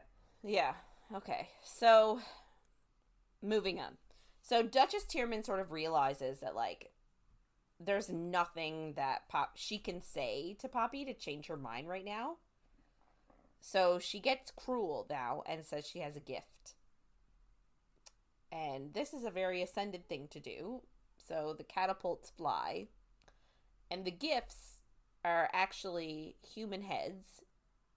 And they are the heads of everybody that was at New Haven. So I guess they intercepted the groups as they were leaving. killed them all, beheaded them, and sent their heads into Spez's End, which is really bad. I actually watched a YouTube video, and it was like, weird segue. Continue. no. So, like, yeah, you know those like experts react to movies and TV, right? So I was watching one of those, and it was like, medieval battle expert, medieval war expert reacts to like medieval battle scenes. And this is actually something that was very popular to do. Like, this was real. Like, people really did this in the Middle Ages, during wars. Like, you did send heads back to your enemies. Yeah. Which is wild to me. It also seems like, I don't know, I guess. I'm like, the Duchess is there trying to be a nice person. Obviously not. But, like, she's acting all nice and shit, and then she's like, fuck you! Yeah. It's like, why would you do that right now? Well, but this is the thing, too. So, like, she's like, oh, your grandmother wants you back. Your grandmother's, like, she wants to protect you. But then I'm going to incite a battle in which you're going to participate. Mm-hmm. Like, that doesn't seem like it makes sense. No, I agree. Anyway, so Casteel obviously flips out at seeing, like, the heads of his friends. And he literally jumps off the rise onto the battlefield. And a knight then asks if he's all alone to fight, and he says no. And at that word, no, all of the guardians appear and drop off the rise too. And then they're all standing there. They do, like, this thing with their swords that, like, create a spark on them, and I think the swords catch fire or something. I don't know. They're badass. Yeah. Anyway, Casteel starts, like, fighting immediately, and he's immediately trying to get to the carriage with the Duchess. And Poppy sees, like, obviously he's gonna go try and kill her in retribution for, like, all the people at New Haven, like Elijah and, like, Magda and, like, all these people. And, like, the children are all gone. So Poppy's job originally is to be an archer. Like, she's a really good shot. So that's where she's supposed to be. And so her job is to sort of, like, use her magic to find the knights. Like, she looks for, like, how they have this, like, black feeling and finds them, and she's supposed to take them down. So the army then sends arrows back up at the archers, and eventually, obviously, there's more of the ascended army than there is of them, so they do eventually make it to the door of the rise, and Poppy just knows that they're gonna get in. Like, the door's not strong enough to hold forever. So she tells Quentin to cover her, and she goes down to the door, and by this point they have broken through, and they're, like, attacking, like, there are people inside that can't fight. And she just goes nuts and attacks everyone. But then she leaves through the door and goes out into the battlefield, which I don't understand. Like, surely it would make more sense to guard the door and protect the civilians inside that can't fight. Because, like, that's what she's thinking about and worrying about. It's like, oh, they're going to attack these people that can't defend themselves. I'm going to go down there. And she goes down there, but then she leaves them all to be attacked. I don't know. Anyway, so she sees somebody on their side injured, and she wants to heal them, but she's like, oh, but that would leave me vulnerable to attack, so it's not the time. And I just keep thinking, how is this, like, if she's gonna get attacked, how is that protecting her? Like, if the queen wants her back, attacking her and killing her is not really the right move. No. Definitely not. But she notices that the soldiers are all, like, avoiding her. So they obviously have orders not to hurt her. So she just, like, straight up kills a bunch because they can't hurt her, but she can hurt them. So, I mean, I guess that's something. Yeah. So Vanetta is overhurt and is about to be attacked. So Poppy, like, throws her dagger at the soldier's head and like, kills him. And then Vanetta turns around and flies at a soldier sneaking up on Poppy and tears his throat out. So, like, girl power, they got each other's back. I love it. And she sees Casteel fighting along with Delano and Jasper, and she runs for Casteel. Again, I don't know why. Like, she's worried for him. I guess, but, like, he's got his own shit going on. He doesn't want to worry about her. So, like, her being right next to him fighting just seems counterproductive. Anyway, so she kills a soldier that was going for him, and they have a cute moment where he tells her he's turned on by her aggressive bloodlust. And we all know that he always is. Yeah, he always is. And then they sort of have a little, like, I feel like it's like a little Lord of the Rings competition, like, see who can kill more people, like, again. And they're like, who can get to the Duchess first? And it's like, I'm going for the Duchess. Not if I get there first. Anyway, so all of a sudden she notices, like, down the road away from the battle, arrows are firing into the battlefield. And Casteel grabs her and pulls them both under the catapult to protect them. And then the fire shows up somehow, and then apparently a quote-unquote, the world descends into chaos. And it's just, I don't know. I'm not gonna lie, the battle was a little confusing for me. Like, it just seemed like a lot of things were happening for no reason. I don't know. Yeah. So they're clearly overwhelmed by the soldiers, and they're swarming the roads, and they're getting to the rise. Like we said, it's 10-1, so it's not surprising that they're being overwhelmed. Poppy kind of starts thinking, like, it's too late. Like, the big meaning of it, like, they're going to die here. And she just kind of thinks about how, like, she doesn't have more time to get to know Casteel and, like, the things he likes, and that he doesn't get to know her any better, and, like, she's really upset by that, obviously. And, like, you know, that, like, oh, if only we had accepted each other sooner, like, yes, of course, if we didn't have a miscommunication trope, we would have been happy. Except for it's not even a miscommunication trope, it's a Casteel is an idiot trope. Yeah. Like, yeah, that's what it is. It's like, that's all we got. Yeah. But Poppy says she can stop this if she turns herself over. But obviously Casteel isn't going to let her. He says, like, he can't breathe when he thinks of what they would do to her. Because, like, he's gone through it, so he knows what would happen to her. Allegedly, because I still think there's more that we don't know. But regardless. So he says he's getting her out of here. And he basically just says, like, everyone else will be fine. I'm not worried about, like, all the children and women who aren't fighting. And, like, older men, probably. Like, I'm not worried about any of them. They'll figure it out themselves. And we're just gonna leave.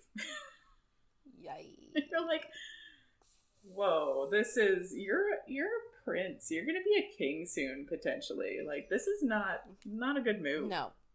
And especially, like, he's going with her to get her out of there, like. Exactly. I'm like, you should have just sent her away originally. Like, why are you, this is not good. Yeah. It's not good. So they basically get out from under, and they're immediately surrounded. And they obviously start fighting. And Poppy can't really control her powers, so she starts to feel everyone around her and, like, gets overwhelmed with it. Because everybody is just afraid. and she can't shut it down. And like, even as she's killing people, she can feel their fear, which is just awful. Like, these people have been conscripted into an army. It's not their choice to fight this battle. They're all afraid as they're being mowed down. It's very bad, I'll say. Yeah. Well, it goes to show you, it's one of those things, like, you can't, like, just because you're a part of something doesn't mean you have those beliefs. You know what I mean? Like, you can't paint, you know, it's the same, it's, you know, what we do for, you know, when people are a part of, like, religion, or when people, like, work for a company. Like, the whole thing that we've talked about before with, like, J.K. Rowling. Like, yes, absolutely, you know, her beliefs are wrong.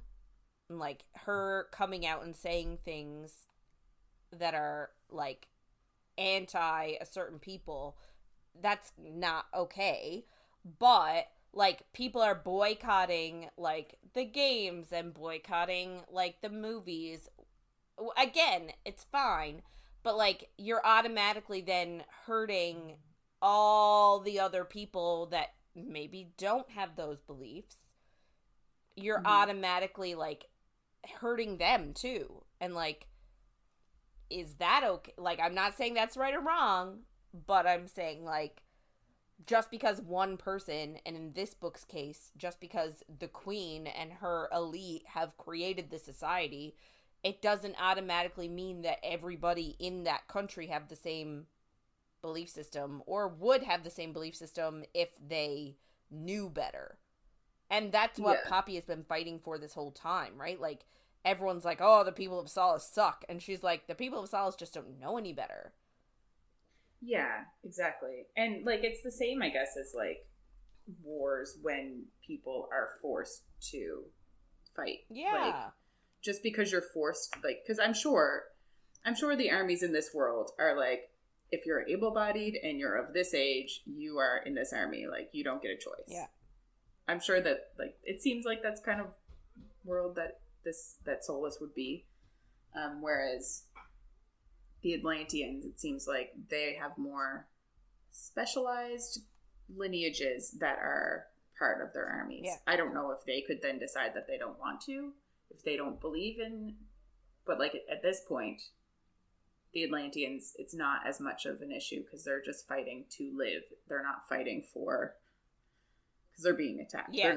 They're not fighting for a reason. Like, they're obviously fighting for a reason, but the reason is to live past this attack. It's not like, you know what I mean? Yes. Anyway, it's just, it's overwhelming for her, obviously. But something starts happening inside of her, and she says that something's waking up and expanding and filling her veins. Don't know if we really get more into this, but, like, what that really means. I guess it is what happens next, but they kind of seemed like they didn't connect to me. But anyway, they're still surrounded, and obviously the emotions are overwhelming Poppy, and she yells for everyone to stop. And she says that she'll slit her throat if they don't. And if she does end up killing herself, Casteel or the Duchess or the Queen will literally kill any of them around her. Because she knows they're afraid. So she's kind of using it against them in a way, which is smart.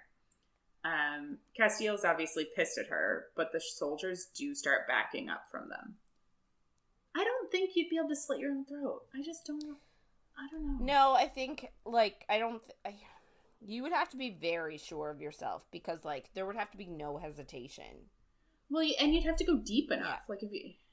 Yeah, I don't know if that's possible. Anyway. Dozens and dozens of Wolven show up then. It's, like, perfect timing. Way to go. And they, like, plow over soldiers. And, like, all of the Wolven lock eyes with Poppy. Which is interesting. How did that happen? It's something, all right. Then they start to hear... Well, Poppy starts to hear what she thinks is thunder. Or, like, boulders falling from the sky. But it's really just, like, the Atlantean army on their horses. And they start swarming in around the Solus army. And Poppy just, like, knows that, like, nobody is going to be left alive of the Solus army. But, like, enough Atlanteans and Wolven have come that they now have the upper hand. Right. Yay! Yeah. Kieran in Wolven form comes up to her and Casteel and nudges her hand open to see her ring and to see the little symbol on her hand. And he's like, to confirm, I guess, that they're married, which is, I find it kind of sweet. Yeah, it's like one of those things like, you know, that a dog, like, it just reminds me of something like a dog would do. Yeah. But Casteel tells him that he missed a lot, which, yeah. Poppy, in the distance, I guess, can see the crimson carriage, and it's still standing, and she wonders if the Duchess is still just inside. So she starts to run to it, and Casteel yells at her to stop. But she can't think straight, so she's just like, has to get the Duchess. She's on an adrenaline rush, I think. Sure. Here's my thing. So much happens in this next section, and Casteel shows up super late to the party. He's an Atlantean. He's fucking fast. How did he show up so late? He should have been able to overtake her. Yeah. But shoulda, coulda, woulda. Yeah. So she does get to the carriage, and she just opens the door, and the Duchess is kind of surprised, but then she just, like, punches the Duchess in the face. I love it. She asks where her brother is, and the Duchess tells her to come with her, and she'll show her. And then Poppy asks where Casteel's brother is, and the Duchess replies, with yours. How convenient to have them in the same place. Yes, she can get them both for the price of one. Poppy asks then if Prince Malik is still alive, and the Duchess asks her how else Tawny would have ascended if he wasn't. Which is kind of like a stab in the gut to her, because, like, she obviously doesn't want her best friend to be unascended. But, like, she kind of thinks there's no reason for the Duchess to lie about this. Like, why would she say it if it wasn't true? Yeah. Which I guess is fair, but we could take this as confirmation that the prince is alive in that case, but I'm still unsure. Yeah. The Duchess then sees the mark on her hand and realizes that she's married to the Prince of Atlantia. And she's actually super excited about it in her own way. But she kind of just says, like, none of this would have been necessary if she'd known that Poppy was married to Prince Casteel. And, like, Poppy has done what the Queen could never do. And she says that Poppy is born of flesh and fire, which is interesting. Well, I mean, it's the name of the book. It is the name of the book. And that she will seize Atlantia out from under them, from under the Queen.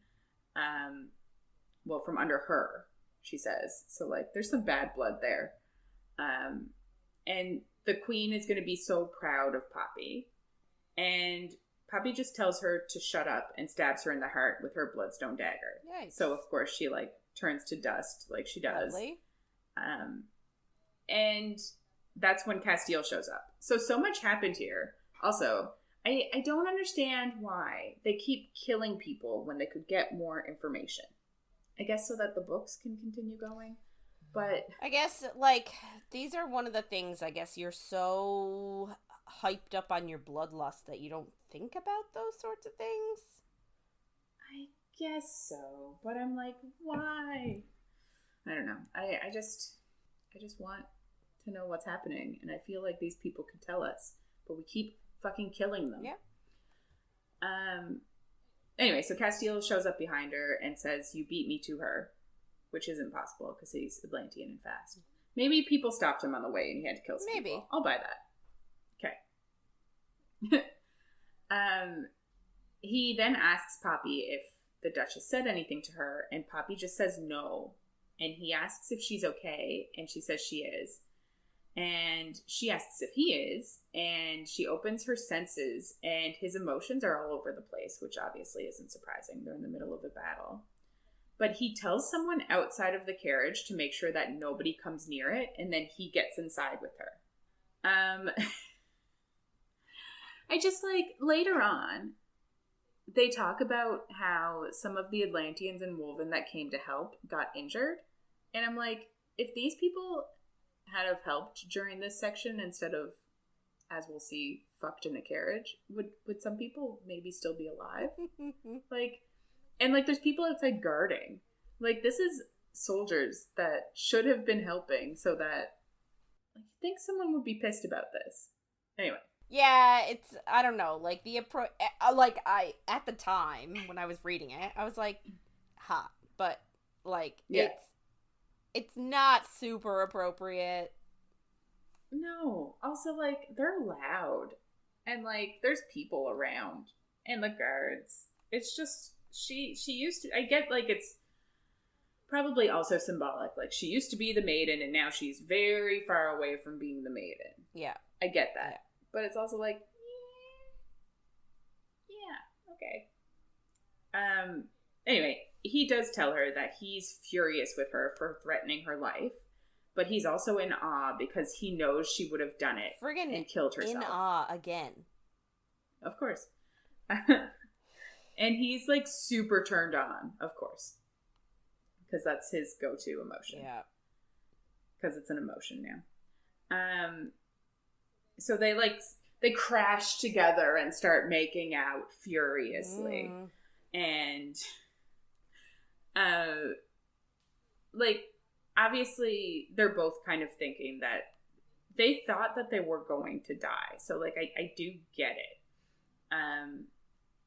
But he, like, it's also a weird way to have sex when you're thinking someone's gonna, like, when you're like, I'm so glad that you're alive. Because he's, like, puts her on her knees and then fucks her from behind. And you're like, I don't know. You'd think there'd be some face-on-face action when you're like, I'm so glad we're alive. Yeah, you want it to be a little bit more, like, intimate and romantic. And, like, I love you. I'm glad you're alive. Yeah, put your knees in the ashes of your dead duchess. And then... Fuck. I get that there's probably not a lot of room for different positions. Yeah, I mean, it's a carriage. It's like, it's the one that works. Anyway. So yeah. And he bites her throat at, like, the exact moment that he thrusts inside of her. And the pain and pleasure, like, stream together. But then obviously it turns to pleasure and pleasure. He does reach around to play with her clit. So we will give him that. But then they do, of course, come together. And the intensity of them together, of him abandoning his people for her, and her about to slit her own throat for him, is overwhelming. And to me, it kind of felt like she says it out of nowhere, but she says that he has her. She says something like, you already have me. And I'm like, he didn't say anything. I don't understand where this is coming from, but cool. I guess it's like, they haven't said I love you yet, have they? No. So I guess it's like, yeah, that kind of thing. And then we jump right into the fact that 20 dissenters died, 50 Atlanteans that came with the large group died, and a dozen of the Wolven were injured. And there's, like, obviously many other injured people, and they're all in cots in the training field. So that's kind of when I was like, this seems like it was a poor timing, especially if, like, the next chapter you're going to be like, they finished having sex, and then 50 of the people that came to save their lives died. I'm like, they could have at least helped. So, they basically only left one soulless soldier alive. It's a young boy who they basically give a warning to tell, I guess, anybody and everybody from Solus.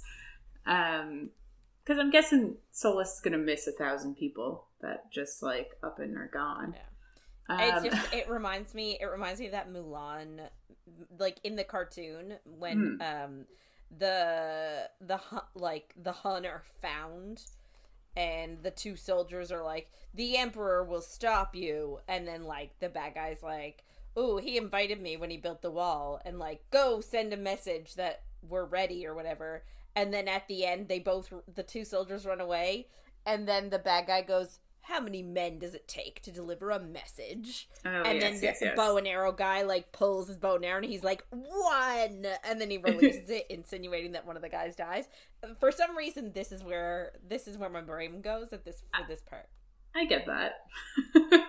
At first I had no idea what you were talking about. I was like, I haven't watched Mulan in like a hot second, I guess. But I do remember that one line, yes. Yeah. Yeah. So basically his message is a warning that Atlantia has reclaimed Spessa's End, and the prince and princess of Atlantia are willing to meet with the king and queen to discuss the future and the possibility of, like, not needing to have a war. Yeah.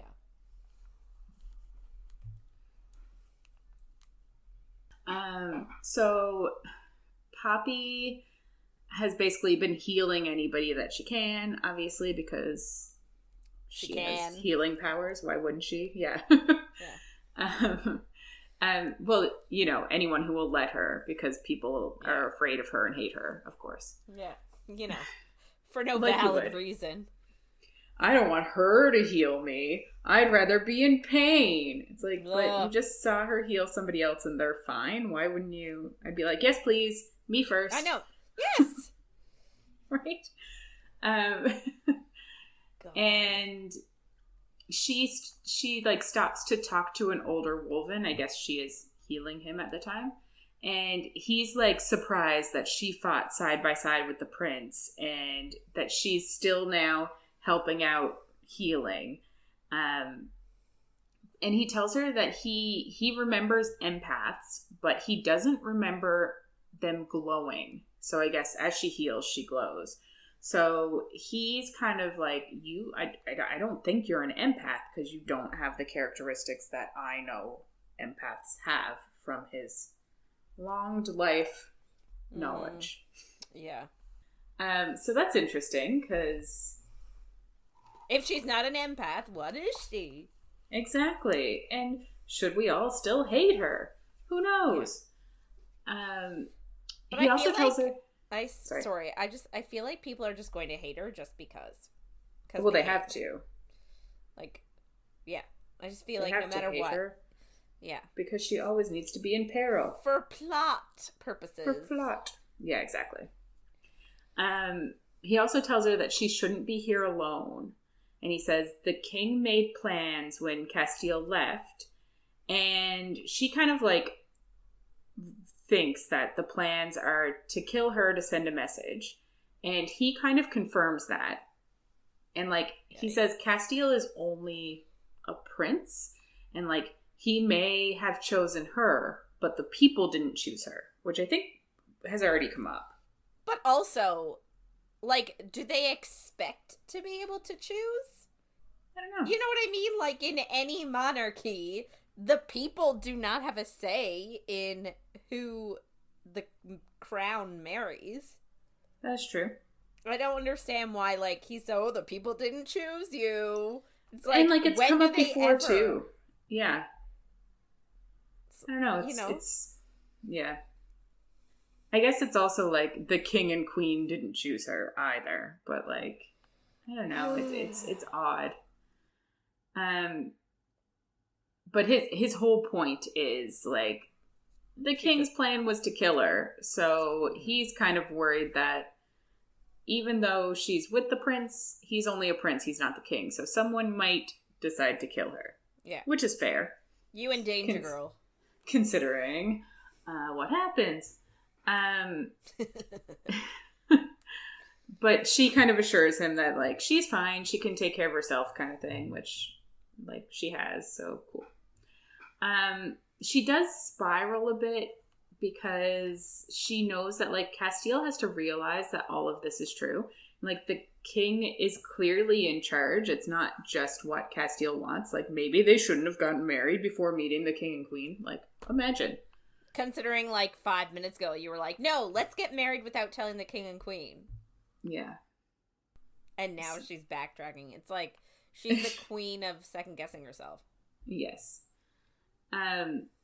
later on, when she actually has some time to herself, she's thinking of her family and like of the good times and trying not to think about what the Duchess said, and also trying not to think about like what might have happened to Tawny. And Casteel shows up. And he thanks her for healing so many, and she says like some of them obviously wouldn't let her. And she also tells him she's sorry about all the people who died in New Haven, like specifically Elijah, because like they were close. Yeah. We saw earlier in the book, and they obviously didn't deserve it. True. And she knows that like he feels guilty for leaving them and that he didn't do more. So it's shitty that they all died, obviously. Yeah. Casteel then tells her that when the Wolven showed up, they all heard her calling them and like calling for help. And she doesn't know like how she did that. And she says it kind of felt like she was actually losing control in that moment. So she's not sure why they heard that. But then she remembers when they were in New Haven, Delano, is that how we say his name? I've been calling it Delano, almost like a Milano cookie. Oh, Delano, whatever it is, was guarding her door. And at one point he came inside thinking that she was screaming for help, but she wasn't. She was kind of just like yelling in her head, like, I'm getting out of here, fuck this. Yeah. And then he was just like, it must have been the wind. And like, they both just forgot about it. Which is another thing that actually kind of bothers me. It's like whenever anything weird happens, they just chalk it up. Oh, well, I don't know what this is about. I'll just forget about it. Like, right? No, if weird things happen, you should probably bring up the weird things. Let somebody know. Yeah. They kind of like talk it through, and I think he says that's not something that empaths could do, but he thinks maybe it's her like projecting her emotions. No, which I don't, like what? Yeah, you know. So they talk a bit more, and they kind of bring up her being the queen's granddaughter, but they also just, like, dismiss it completely. Yeah, because if an Ascendant says it, it has to be a lie. Yeah, which I'm like, it's probably not a lie. If they're dismissing it so much, it's probably true. Yeah.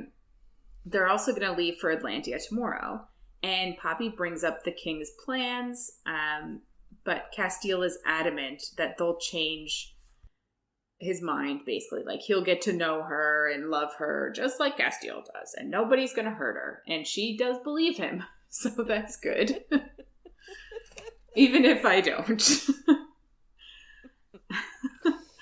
Poppy tells him then that she lied to him about what the Duchess was saying when she killed her, which I'm kind of glad she does, because in the moment when she lied, I was like, why is she lying? You know what I mean? I was like, that's kind of odd. So I'm glad that she does come clean here and like tell him basically that she said that their brothers were together and Tawny is or will soon be ascended, and that the queen will be happy that they're married, and that she'll do what the queen couldn't and take over Atlantia.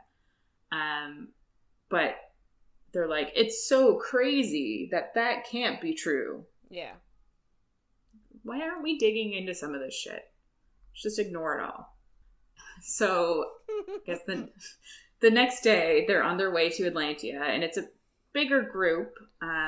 Obviously, Kieran, Casteel, and Poppy are there, but, like, Beckett and Jasper are also part of this group. There's more than them, but, you know. Yeah. Do you know what? I'm backtracking a little bit. Sure. But, I feel like they gloss over so many important things. Like, you know, they gloss over what the Duchess said. They gloss over what Lord Cheney said. Oh, Cheney. Right? It's Lord Mazine. The guy that helped beat her in the beginning. Oh, thank you. That she killed, yeah. I just feel like they gloss over so much stuff, and I feel like it's in an effort to, like, normalize their situation. Like, they're in such a precarious situation. Nothing has ever happened like this before. They're sort of doing a whole lot of stuff as firsts. And I feel like they just want to, like, try and be as normal as possible. So, like, weird stuff happens. And they're just like, if we ignore it, it'll go away. It's just a very, like, it's a very immature thing to do. But it sort of makes sense for both of their characters. Like, they're just looking for a sense of normalcy. Yeah. I think that's giving a lot of credit, almost. Because I kind of feel like it's just, like, the author putting in crumbs and then being like, let's not think too much about that, so that later on, when it comes back, you'll think of this moment on your rereads and be like, oh, it was all there. You know? I guess. I don't know. But I can see what you mean. They've got a lot going on. Yes. So I can see why they're not thinking things through, maybe. Why they're killing people before they get all the information. Yeah. You know. Yeah. So they can see the Skotos Mountains in the distance, and there's mist everywhere, and Poppy asks, like, how the armies got through to get to the battle. Because, like, fair question. Because before they told us that, like, you should only go in groups of 3, but obviously the army came as a giant group. They didn't just go in groups of 3 through the woods to get there. They were in a hurry. But Kieran tells her that the gods allowed it, and they thinned it out for them, so they were able to, like, just march on through, which is convenient. And obviously the mist reminds Poppy of Craven. But apparently they haven't been this far east since the war. And Casteel kind of comforts Poppy and says, like, the first time he was going through here, he was afraid too. And he thought that, like, they'd go through the mist and the world would just end. But his brother Malik went first, and he came back and told them that there were 3-headed giants on the other side. And then, like, just died laughing at them because it was a lie. So it's kind of cute. It's a cute moment, and, like, I kind of like that Casteel talks about being afraid of things sometimes. It's not like he's, like, macho man, even though he is. Yeah. Yeah, so they kind of, like, get into the mist before she has too much time to panic, and Casteel tells her to think of all the things he could do to her that no one would be able to see. Woo! Which, like, yes, I get it. But also, they would hear it. And they would smell it. And they can smell this now. They can smell her turned on now. Because she gets turned on by it. Okay, can I just say one thing? And it's gonna give you the heebie-jeebies. No. Continue. So, this whole honeydew thing. Oh my god. So Continue. if that's what he gets in flavor, do we think odor is similar? Oh my god. But this, I'm not talking about, like, I guess so, I am. So, like, is that what people smell? They smell your fucking vagina juices, and that's how they can tell that you're horny. That's what is I that thought. The smell? Then how can you smell when men are horny? I don't know. Pre-cum? So, like, all these men are so horny that they're pre-cumming. Well, what if they're just, like, you know, just feeling it a bit? I kind of see it like, yeah, I hate it. I didn't want to think about this. I'm sorry. I'm so sorry. I don't know. But there has to be, like, oh god, this is just disturbing. There has to be a through line, because if they're just smelling honeydew, they don't know that means that she's horny. So does that mean that there's, like, an underlying smell of everybody when they're horny smells like something?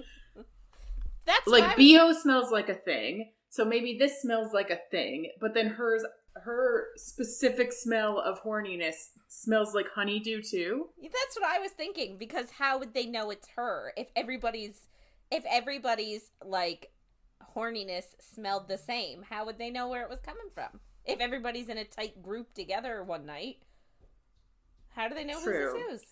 There has to be. Maybe I guess they have better smellers than us.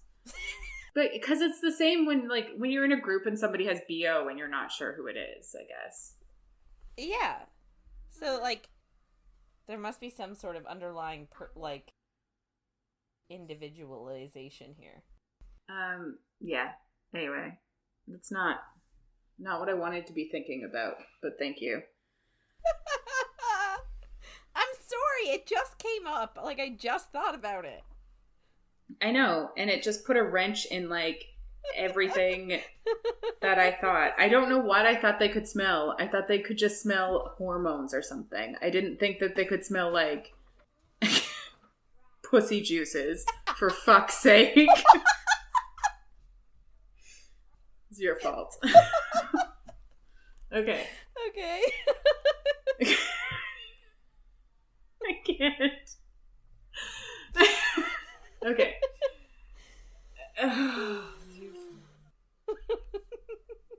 So then he touches her lightly over her clothes, and she starts to get wet, I'm sure, and then everyone smells it. And he kisses her, and then he tells her she can open her eyes, and, like, the mist is a bit thinner. Like, it's still hard to see, obviously, but she can see some of the forest and leaves, and apparently they're all golden and beautiful. Aww. So that's nice. That is nice. And apparently these are the trees of the god Eos. That's how I'm saying his name. Don't know. And he is the god of fertility, love, and beauty. Oh, and it's a she. Sorry. Yep. And she is sleeping underground. So I guess, like, it seems like all the gods are sleeping under something. So that's interesting. And some say that she sleeps under the highest peak of these mountains, and that you can also see the highest peaks, I guess, from the chamber of Nyktos, which is a temple just beyond the pillars and, like, where they're going, basically. And she asks if Nyktos sleeps under this chamber, but they say no one knows where Nyktos rests. Sorry. And Casteel then, like, kind of interrupts to split them into smaller groups so that she can't ask where everybody else sleeps. But they all have to go into, like, groups of no more than 3, and they're going to meet at Gold Rock once they all get there, basically. And he tells them all to basically, like, arrive sound of mind, and you're like, what the fuck are they going into, basically? Yeah.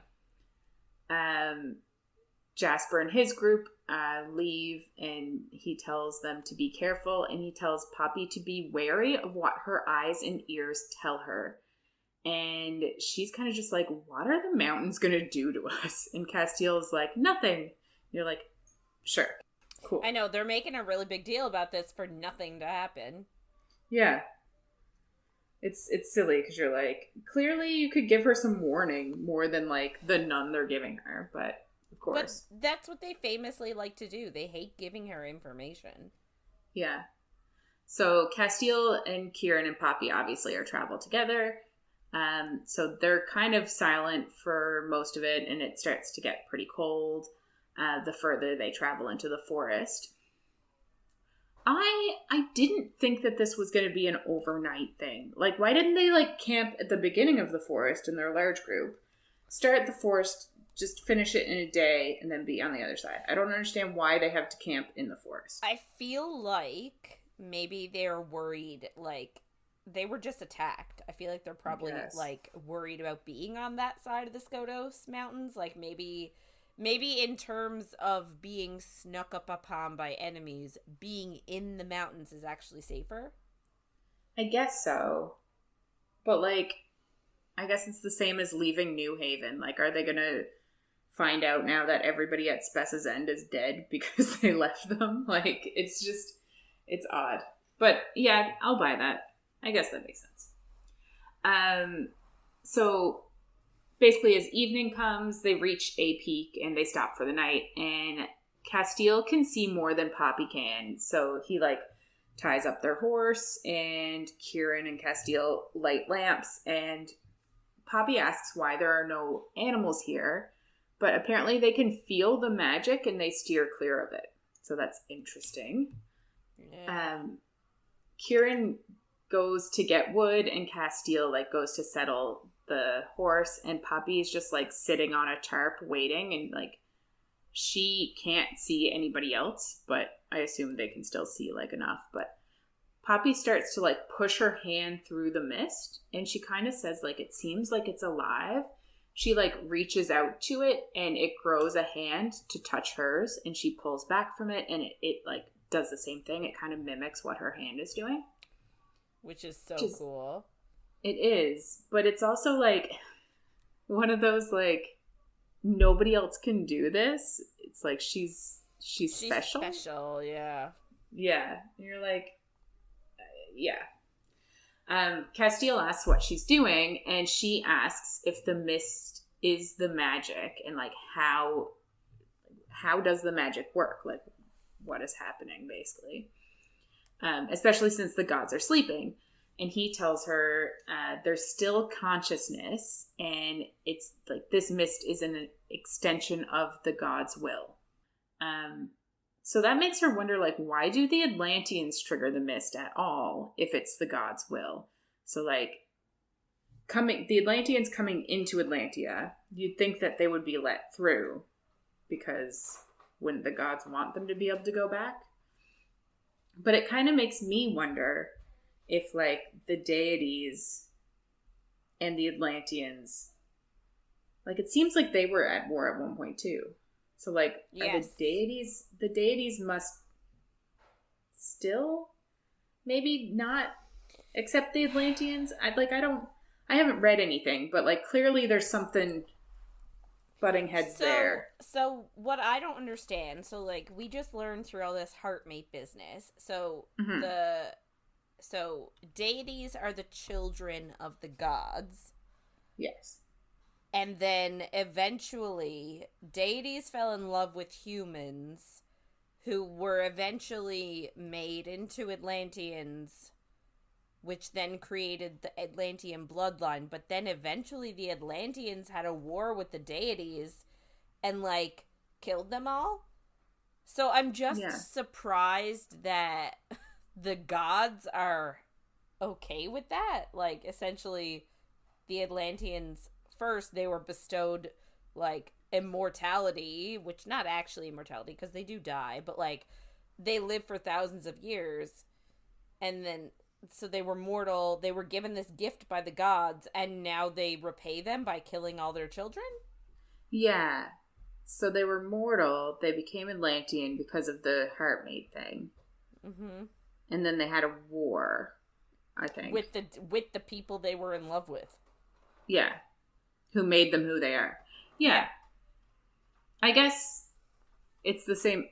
Is it the same thing as the Ascendants war with the Atlanteans? It's the same story, because they made the Ascendants, and then the Ascendants, because it was love that made the Ascendants as well. It's literally the same story. Yeah. And now they're at war. Yeah. So it does make you realize, like, the gods, as much as everybody's saying that, like, the gods are on the Atlantean side, there's clearly some tension there, or the Atlanteans would be let through the forest without any mist at all by the gods, basically. It's kind of foreshadowing, but I guess I just put it together that, of course, they're going to do the trials because Poppy needs to become an Atlantean. Duh. Sorry, my brain is very slow today, but that's fine. So, Poppy then realizes that there's, like, 3 sleeping rolls, and they're all right next to each other. So they're all going to be squished together. Hot sandwich! Hot sandwich. Like, who wouldn't want to be in the middle of that sandwich? I would. But, like, she's scandalized by it, of course, because that's her personality. Well, having a woman be like confident in her sexuality and like completely okay with herself and know what she likes is just not feasible for romantasy books. Yeah. Like, how many have we read? And the women are almost always, if not a virgin, like, almost, like, when we read, I'm obviously going back to, like, ACOTAR, but, like, Feyre had sex with one person, 2 people, after you know.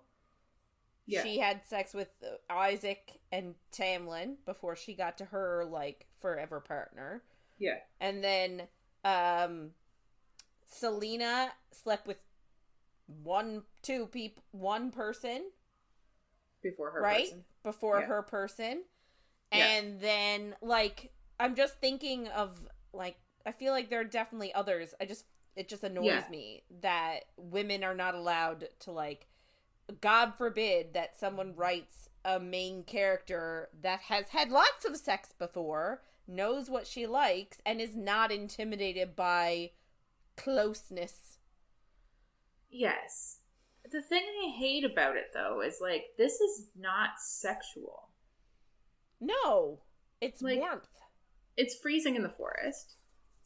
She needs to sleep there so that she doesn't die an icicle.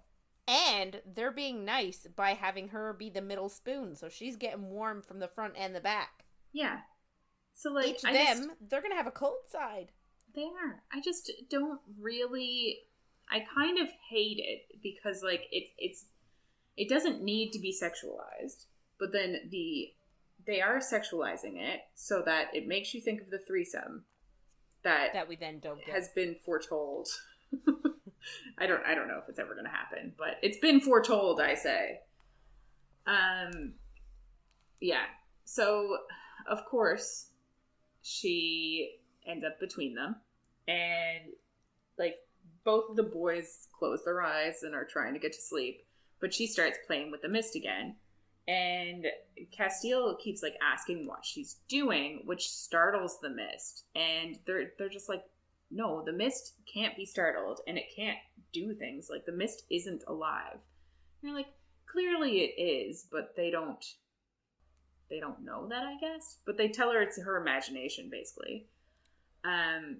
Which is another thing. Like, stop dismissing everything. Like, you already know she's quote-unquote different. She's not like other girls. Like... right? You'd think that they would realize that this could be a sign. Ugh. So basically, Poppy is having trouble sleeping, and she thinks of, like, everybody that has died, and of Tawny, and of the Wolven surrounding them. And then she asks if there are any gods asleep under the Blood Forest. And Casteel tells her that there isn't. So she asks if he knows, like, where the goddess Penelope, who she was named after, was born. And she's apparently the goddess of wisdom, loyalty, and duty. And he says that she sleeps under the great Athenaeum in... Macedonia, so in Solus, which is interesting. The god Theon, the god of Accord and War, and his twin Layla sleep beneath the pillars of Atlantia, here's something I don't understand. So this is another one of those things where they're the god of the exact opposite. So he's the god of accords, which are agreements, and the god of war. I guess war leads to chords. I guess. I know what you mean, though. And I don't think it even says what his twin is the god of. But yeah, so she's kind of asking where every god sleeps. And I don't know, I'm assuming it's important, or else they wouldn't tell us. So that's why I put it in there. But that's all we got. So she just is like, tells him that, like, she's having trouble sleeping, and Casteel offers to read to her about Miss Willa sleeping in a similar situation to where they're sleeping.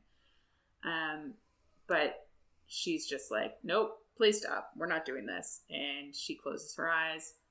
And when she wakes up, she's turned into Casteel and she's like half lying on him, but Kieran is like curled up into her and like cuddling into her, obviously for body heat, but we can't. It has to turn sexual. I know. And her hand is apparently like dangerously low on Casteel's pants button, and she starts to think of sex, obviously, because that's how the whole book has to be. And a thigh, and she doesn't know whose it is, slides between her legs.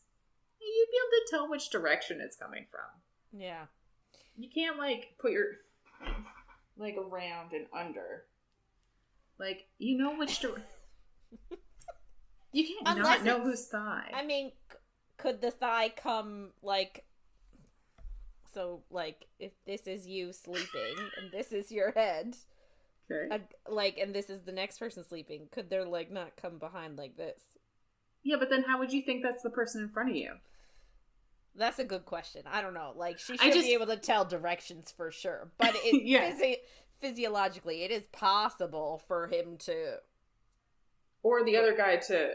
Yeah. But I'm just like, directionally, you should know whose thigh is hitting you. Yeah, you should. Yes. Unless you're just such a tangle of limbs. Yeah, I suppose. Yeah. No, this, I totally was waiting for, like, a threesome moment. Especially in this particular minute.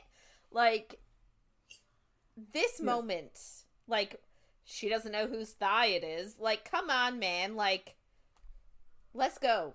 Yeah. Yeah, right? And then we take a turn, and I guess she's trying to go to sleep again, but she starts to, like, pretend that her brother and Tawny aren't turned descendants, and, like, that descendants in general aren't real, and that Atlantia will welcome her, and that she and Casteel will age and live together, and she kind of drifts off to sleep thinking about that kind of stuff, which is just a hard turn. You're like, why don't you picture a threesome? That's what I want. Yes. Come on. So she's awoken by someone whispering her name, and she recognizes it, and it's her father, and she kind of realizes then she must be dreaming because she knows that he has died.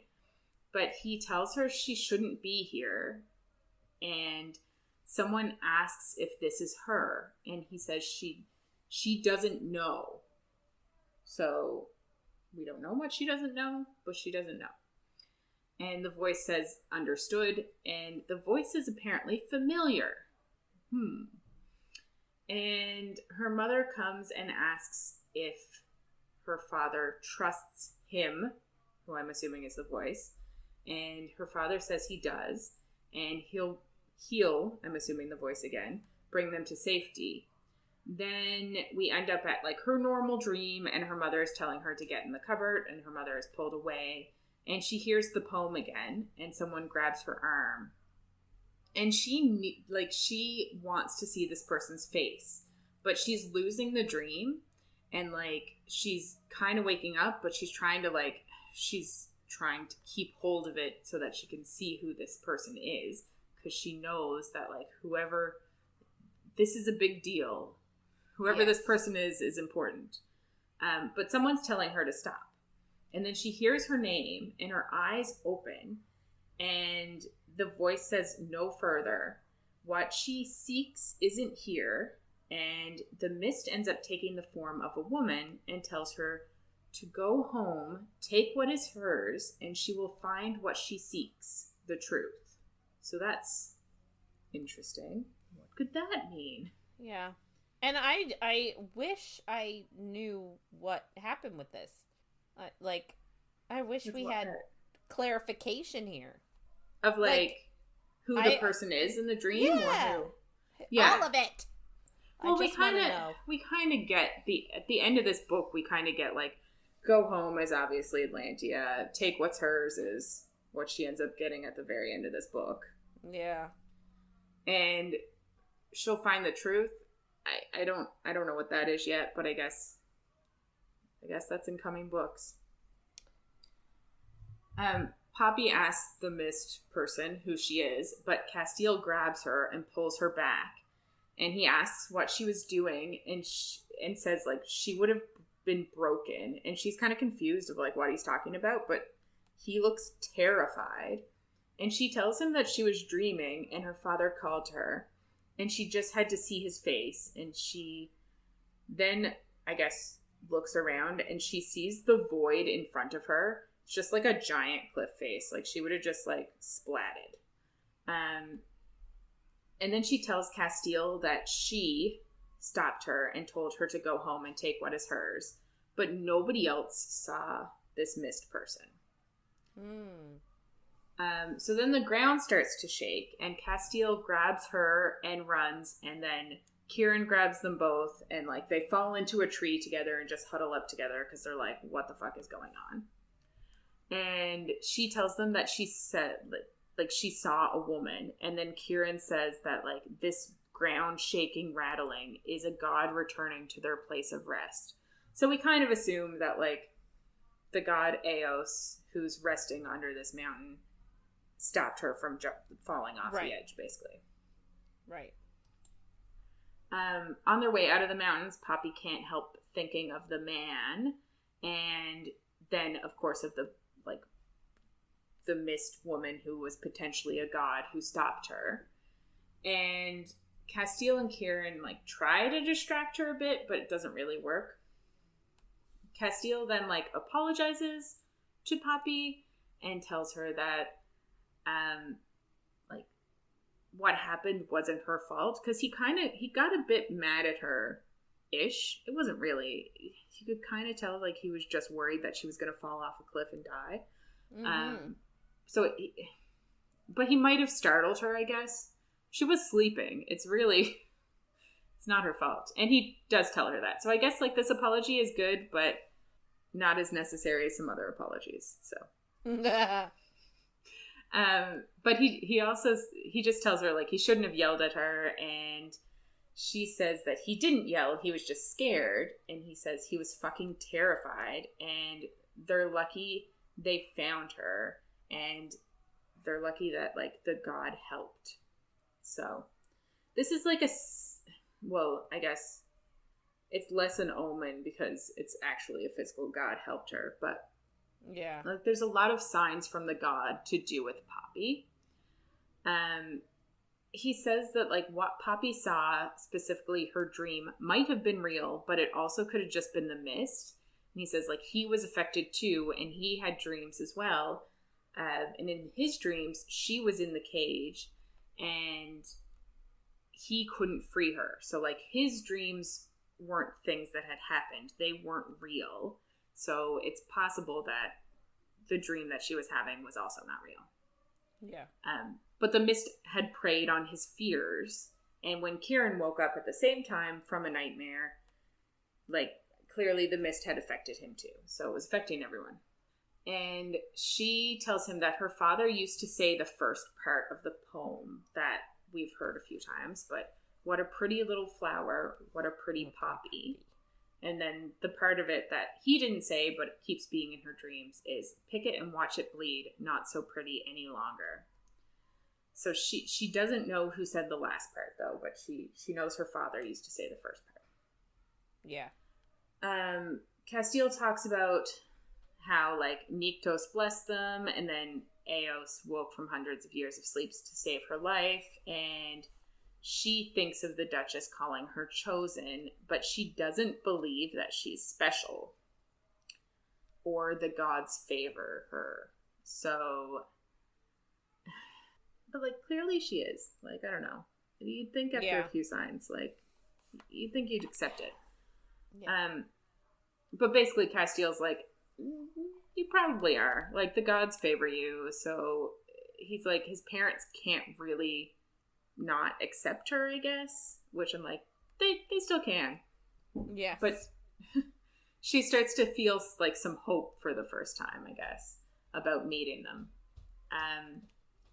They ended up meeting back up with their group at the Gold Rock, and they all basically had weird dreams, and everybody felt the rumble, but Casteel doesn't say anything about the god or Poppy's dream or any of that.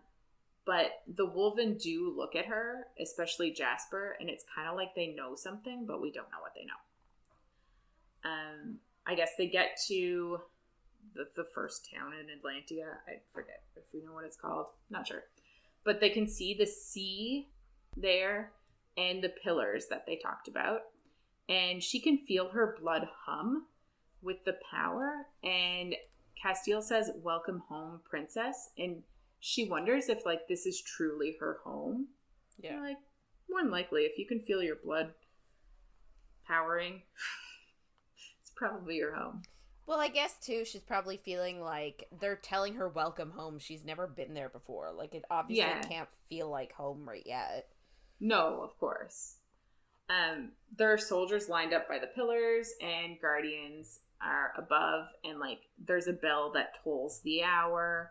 So it's just very different than what she's used to. She can see a city, Seon's Cove, that's the name, in the distance, and apparently it's very beautiful, and like the gods are carved into a mountain, and they like have torches in their hands, and they're like holding them out kind of thing, and they like look over the city. Alistair rides towards them and tells them that he's glad they all made it, but Poppy feels something icy, and of course he reminds her of Victor and ... but that's all we get. And I don't actually know. I don't know. But I'm assuming that this is the voice. Oh. That's just an assumption I'm making. I don't know if it's true at all. But that's kind of what it's... That's what I'm getting. Because that used to be his job. Yeah. So I'm like, it must be. He's just being... He knows more than we know. Well, he's also being, like, purposefully a dick all the time and trying to, like, put a wedge between her and Casteel. So, like, he's a bit shady. He's super shady. So the guy from her dream, from what we've gotten of her dream, it seems like he turned on them and killed her parents, and I would think tried to kill her and then failed? Yeah. That's kind of what it seems like. Yeah, it seems like something about her made it beneficial for her to be dead as a small child. Yes. Yeah. And I'm like, in my head thinking that must be him. But obviously I have no idea. Anyway, so he asks about Spessa's end and says that the king and queen are actually here now. And, he notices their hands, of course, and he's surprised that they got married, even though I'm pretty sure they told him. Like, I'm pretty sure they told him that they were going to get married, but okay. Yeah. They definitely did. Yeah. Because Alistair tried to get Poppy on his side and was like, come on, wouldn't you want to meet, like, your future in-laws, blah, blah, and she was like, no, I wouldn't want to, like, hear of all the ways they disapprove. And, like, remember, because she was saying how, like, no one except for the Wolven have even been nice to me. Like, yeah. So, but I guess... No, I don't... That was all said to Alistair. Yeah. No. But I guess, like, he probably thought that where there was a fucking battle, they wouldn't spend so much time instead of preparing for a battle, getting married. But Jasper tells Alistair that Nyktos approved of the marriage because the sky turned to night, which surprises Alistair. And he says that should soothe Casteel's parents when they find out that, like, they got married without even talking to them, without them there. But then he asked to speak to Casteel in private.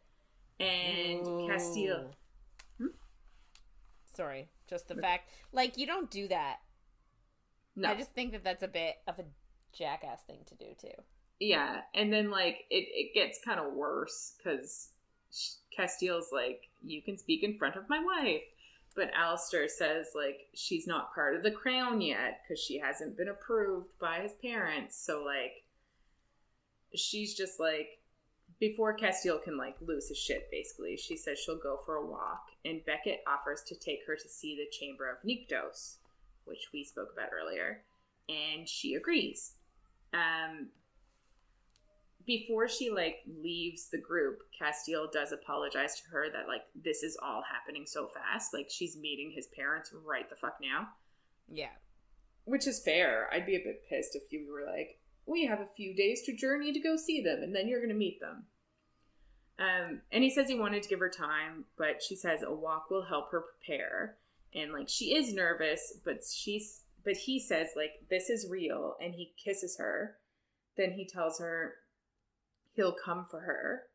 And she kind of expected him to say that he loved her here, and is a bit disappointed that he didn't. Like, you can see it too. They haven't said it yet. No. But, like, also, it just seems like an odd time, like, in front of all these people for the first time to say I love you, to be, like, in front of everybody if you haven't said it yet. Yeah, it's interesting. So Beckett takes her to the chambers and tells her a bit about it, I guess. Like, the ancient ones are buried here, and they're deities. And Poppy is kind of just, like, looking around, like you do. She's looking at the ocean, and it's beautiful, and she, like, tears up, and she feels at home, which is good for her. A good feeling to have right before what happens. Yes. She can feel Beckett's fear, but he does thank her for healing his legs, and she responds that, like, he doesn't need to thank her.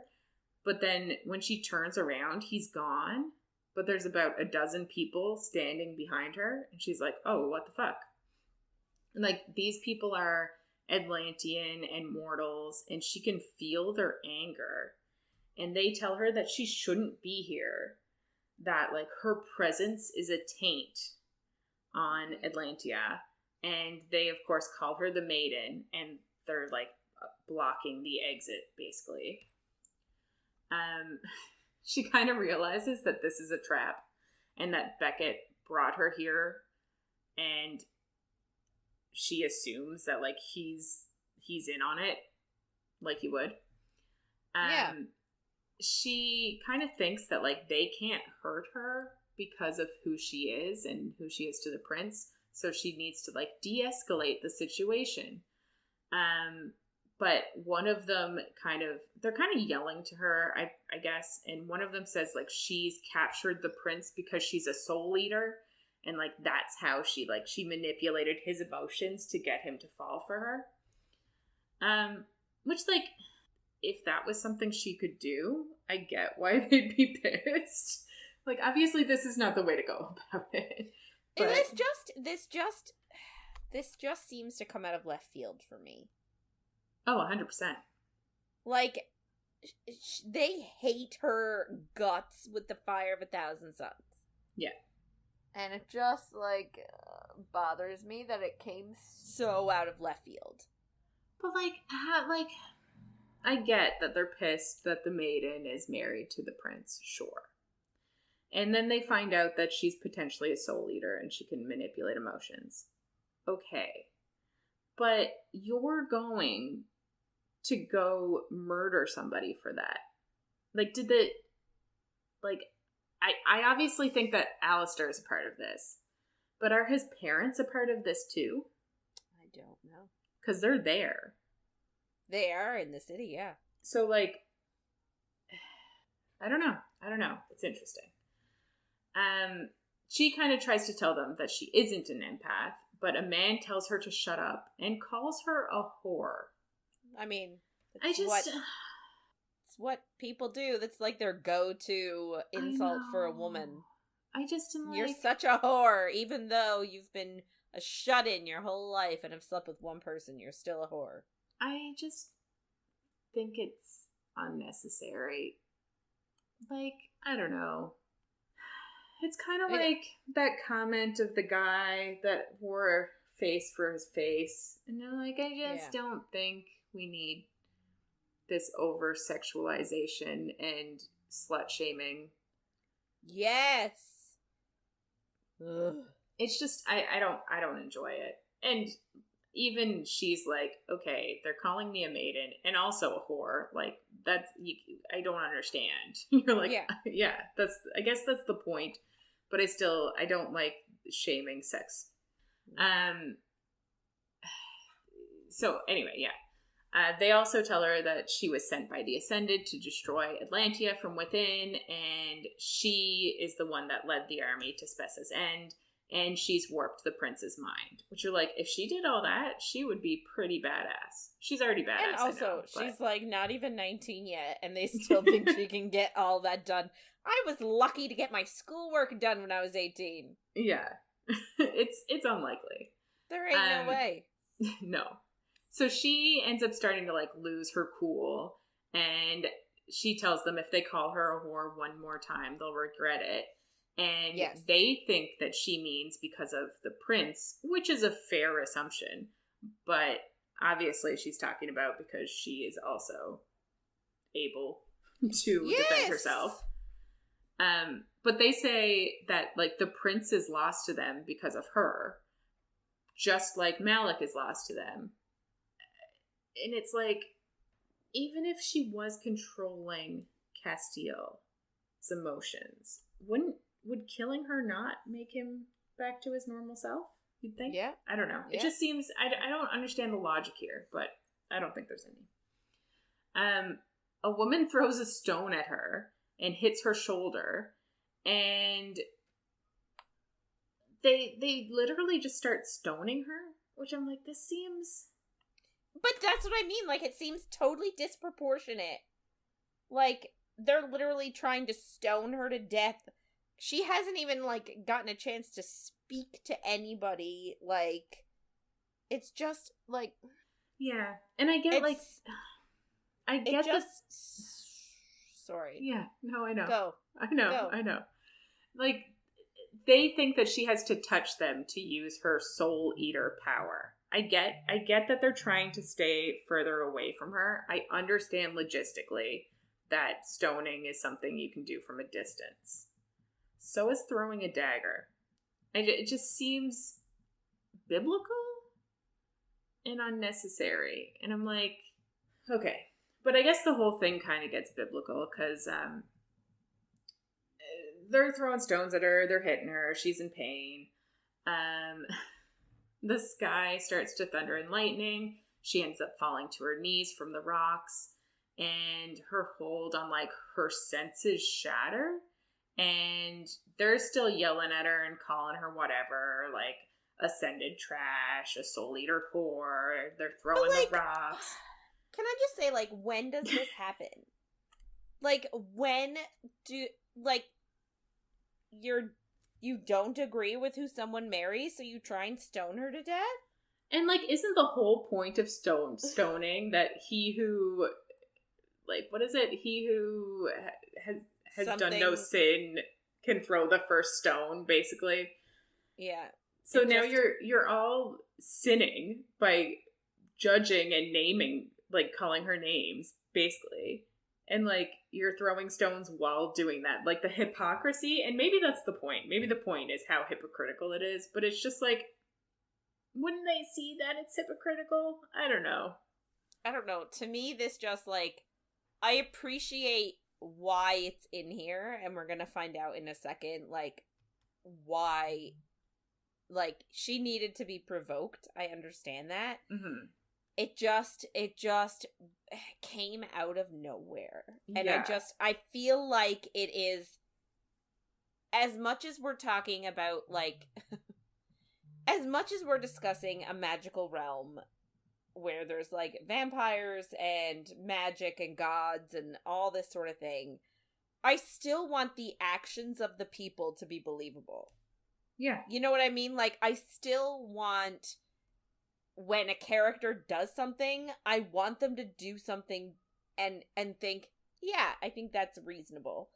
To me, this is not reasonable. To me, this is, she needed to be in danger to be provoked, so I'm gonna do this.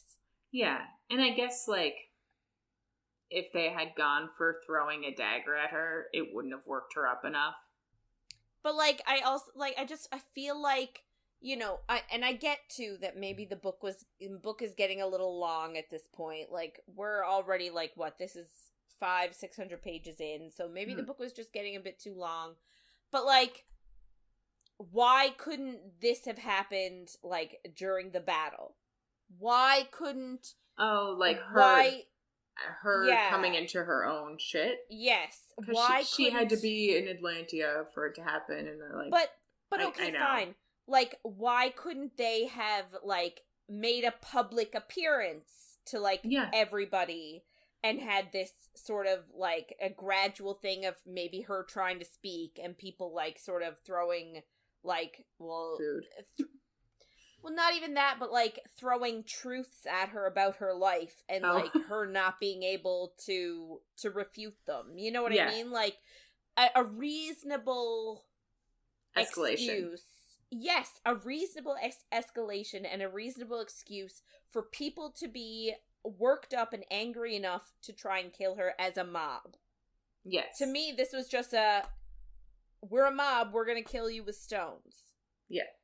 Like, she did nothing to warrant it at this point. Yeah. Besides of the fact of who she is. Yeah, and I get that, like, there's definitely some manipulation of them behind the scenes by, I'm assuming, Alistair. Somebody. It's all an assumption. Yeah. There's clearly some behind the scenes manipulation there. I get that. But I get that she needs to get worked up slowly. She needs to be angry. It all needs to happen in a certain way. But I'm also like, why would you think that throwing stones at someone is the best way to kill them? In the bare minimum. It's a bit odd. So she's getting to the end of her rope, and she whispers enough, and her body is trembling like it did when the Wolven showed up to the battle, and her blood is just like falling to the ground, and then there's more blood, and the sky is bleeding, and as it lands, it gets roots and then disappears, and the people stoning her think it's the tears of an angry god, and it's an omen that she has to die. And they know that they're going to die for this because, like, obviously Prince Casteel is not going to be happy. Yeah. But they've already accepted this, basically. So they're, like, yelling for Atlantia, and then someone yells from Blood and Ash, and another yells, like, we'll rise again, my brothers and sisters. And Poppy's skin starts to hum, and she feels the tether to each of those people stoning her, and she can feel their hatred and thirst for vengeance, and she takes it all inside of her until she can taste the blood and death. And then she says enough, and the tethers apparently turn visible and silver, and one Atlantean says her eyes, I guess, so I guess her eyes have changed to color, and then asks for the god's forgiveness, but, like, it's too late, and she throws her arms out, and all of the vengeance and hate triples and goes back into these people on these tethers. Yeah. And then, like, their vileness starts eating them up until they all fall in heaps, and they're, like, holding their rocks, or they're holding their throat, and blood runs in pink puddles around them, and they basically all die on their own hatred. Love it. Yeah. Love it. Also pretty biblical, because it's it's kind of like the whole stoning thing. Like, you're not supposed to throw a rock unless you haven't done anything wrong. And it's like, they did, and now they're getting their threefold whatever. Yes. So Poppy kind of feels nothing, but bells start tolling rapidly, and it's kind of like the one that told the hour, but now it's just going off for no reason. And the temple is shuddering, and the stone cracks behind her, and a giant blood forest tree spouts from where she first bled. And then she sees, like, hundreds of Wolven that are coming to her, and, like, they, I guess, smell her scent and look to her, and her silvery light surrounds her, and then, like, Jasper's there as in his wolven form. He's like a giant silver wolven. And he stops in front of her. And then Casteel shows up and tries to come towards her. But Jasper growls a warning. And then, like, nobody can get near her because the wolven are just, like, completely surrounding her. Like, protecting her, which is lovely. Yeah, exactly. And then Poppy sees the king and queen among the people that are, like, showing up to be like, what the fuck is going on? Yeah. And the queen asks Hawk what he brought back. Which is, like, not who. The perfect way to meet your daughter-in-law. So dumb. And Alistair says, it isn't too late. And she says, yes. And looks between Hawk and Poppy and then, like, at all the wolven. And Poppy looks at Casteel and thinks of him, like, as her heart mate. And he, like, kneels down in front of her. And the queen says, it is too late. And she takes off her crown. And apparently, like, the torches that the statue gods are holding all light up. And the queen tells everybody to kneel in front of the last descendant of the most ancient ones. She who carries the blood of the king of gods, bow before the new queen. So Poppy has the blood of gods in her. And she is now the new queen. Not even the blood of just the gods, the blood of the king of the gods, so the blood of Nyktos. Yeah. Yeah. So that's interesting. Yeah. So she's obviously not just half Atlantean. Yeah. I actually know what. You know what's going on? A little bit. Like, obviously I don't know all the answers. No. Because apparently it changes quite a bit from what I've heard. Okay. Like, I've heard that they think she's this, but no, actually she's this. And then I've heard, that like, was this more, whole like, book. Yeah, but, like, apparently it gets even more. Like, they think she's this, but then she's not actually that. So, as far as I know.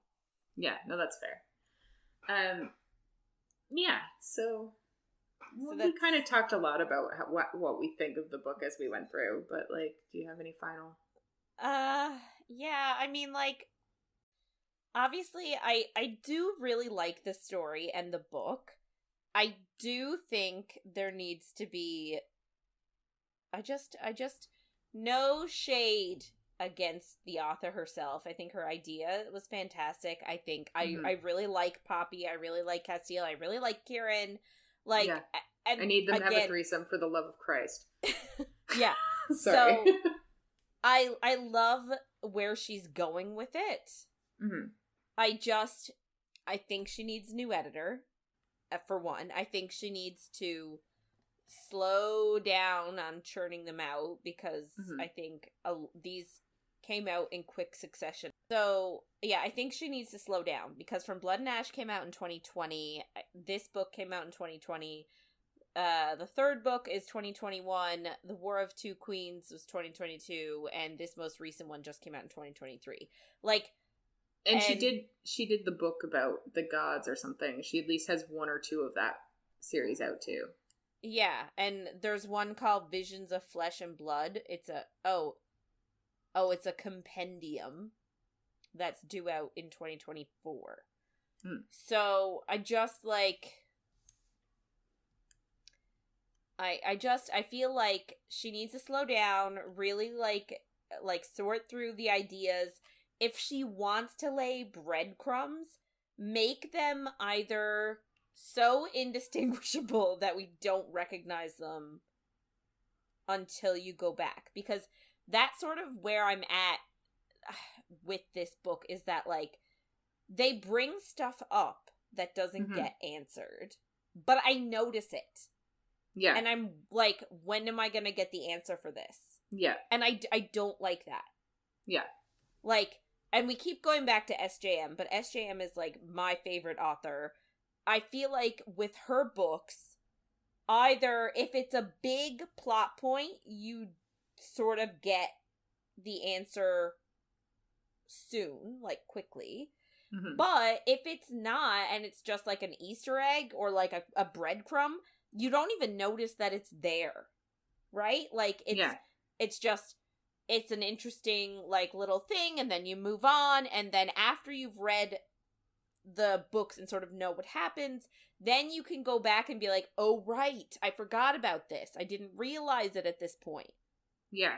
Right? And I feel like these books are trying to do that, but they're not achieving it with the same effectiveness. Yeah.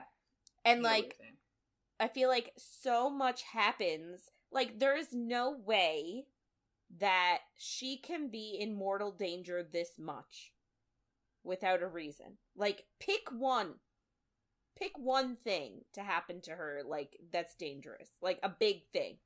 Like, yeah. Like, I don't know why the Bones clan men came up. Yes. Yeah. Why do we need that? Why couldn't they be a Craven? If you need another attack there, Craven. Easy. Yeah. Easy peasy. Yeah. It just seems like everybody hates her for not good enough reasons to want to kill her in my book. And it's only gonna get worse. Like, she gets, like, in book 3, I'm not gonna tell you, like, much, but in book 3, like, the first quarter of that book, her life is in danger again. Yeah, I think I remember that part. Because I kind of thought that it was associated with the end of this book, but we don't get it till next book. But I know the next book does start, like, the next book starts right after this. Yes. And I get, like, you want this ending, because this ending is like, holy shit, she's the new queen. Like, we knew she probably would end up being the queen, but, like, she's the queen now, because she is now the most powerful, like, Atlantean, or, like, because of her blood, it's because of her blood, not because of who she married. Yeah, so, like, Casteel's the king, but only because he married her, not because he took over for his parents. And, like, I think that's cool. Like, I love that idea. Yeah. Great. And I get they wanted to end the book on that part, but I'm like, I agree. Like, there was too much in this last week. There was an entire battle with the Ascended, and then her, I'm going to call it a trial in the woods, where she almost falls off the cliff. Like, that's a big thing. Like, a god comes and saves her life. That's huge. But you kind of skip over it because we get to this stoning event. Yeah. Like, I don't know. I just feel like it could have been organized differently so that it wasn't so many things in the very end that, like, aren't related at all. Yeah. Yeah. And if it is an important event, we need to know answers. I don't like this, like... Yeah. You know what I mean? But that's the whole, like, 7-book thing. And I get that, because you want readers to come back because they do want answers, not just because they want a threesome. I'm never going to get over it, ever. Yeah. That's my takeaway. Yeah. Yeah. And in saying that, obviously both of us still, like, really like the book. Like, this was probably, out of the two so far, I think I like the writing in the last one better, but I do think I like the story of this one. Like, I like the whole getting married thing. I like their time in Spess's End. Like, they also got married this week. Yeah. So much. Yeah. So, I like all that. Yeah. But, in saying that, I still haven't gotten through the third one. No. But, like, so, I obviously haven't gotten through the third one either, but I haven't read the third one in, like, since 2021 now anyway, so I don't really remember it. But I don't understand if she is actually the granddaughter of the Queen of Solace. Oh, okay. Yeah, the granddaughter of the Queen of Solace. Yes. Why wouldn't the Queen of Solace just come to Atlantia and be like, I'm the queen! I have Nyktos' blood! Maybe, but it could be on the other side. Oh, I guess, yeah. Yeah, okay. I guess so. Like, she could be the maternal line. Yeah. Maybe her grandmother, maybe she and Nyktos made her mother. Maybe it is granddaddy, Nyktos. Yeah. Okay, that makes a bit, I'll buy that. Yeah. Thank you. It's just like, Although, again, if Nyktos mated with her, then she must be, like, more than chump change. Well, she has... One assumes that she has Atlantean blood, or she would be dead by ascended, allegedly, so... That's true. Anyway, I don't really know, but... Yeah. You'd think... I don't understand what they were going to do with her. And I guess that's the whole point. There's so many more books. We'll get it eventually. But I'm like, what are their plans for her? Yeah. Why didn't they just send her here and say, she's the queen? I know, if that's what they wanted the whole time. Yeah. Why raise her, like, the way they raised her and not let anybody see her face? Not let anybody talk to her? Let her have a terrible upbringing, only to be like, oh, but I love you. Yeah, the raising of her was odd. Like, why did you raise... Yeah. I don't understand. Yeah. Was she just going to be like a present for the Dark One? And then, like, she did it on her own? I don't understand. Anyway, we could talk about this for hours, but there's 3 more books that could also give us answers. So maybe we'll get to those sooner than later. Soon. Yeah. Because if I forget too much, then we're screwed. We have to reread all of them. Yeah, it's true. Yeah. And we can't do that again. No. Yeah. So I guess that wraps it up for this week and this book. If you want to get in touch with us and share your thoughts on anything you heard in any of our episodes, or if you have any book suggestions, please reach out to us by email at coffeeandcoread@gmail.com or on Instagram, Facebook, or Twitter at coffeeandcoread. So, next week, new book week. It is the beginning of September. So, to celebrate me going back to work, we are going to be reading Heir of Fire by Sarah J. Maas. It is the 3rd book in the Throne of Glass series. We are going to be reading chapters 1 to 14. So make sure to follow along, bring tissues. And if you're enjoying our chats, don't forget to follow, rate, and review wherever you get our content. Thanks for listening, everybody, and we'll see you on the next page.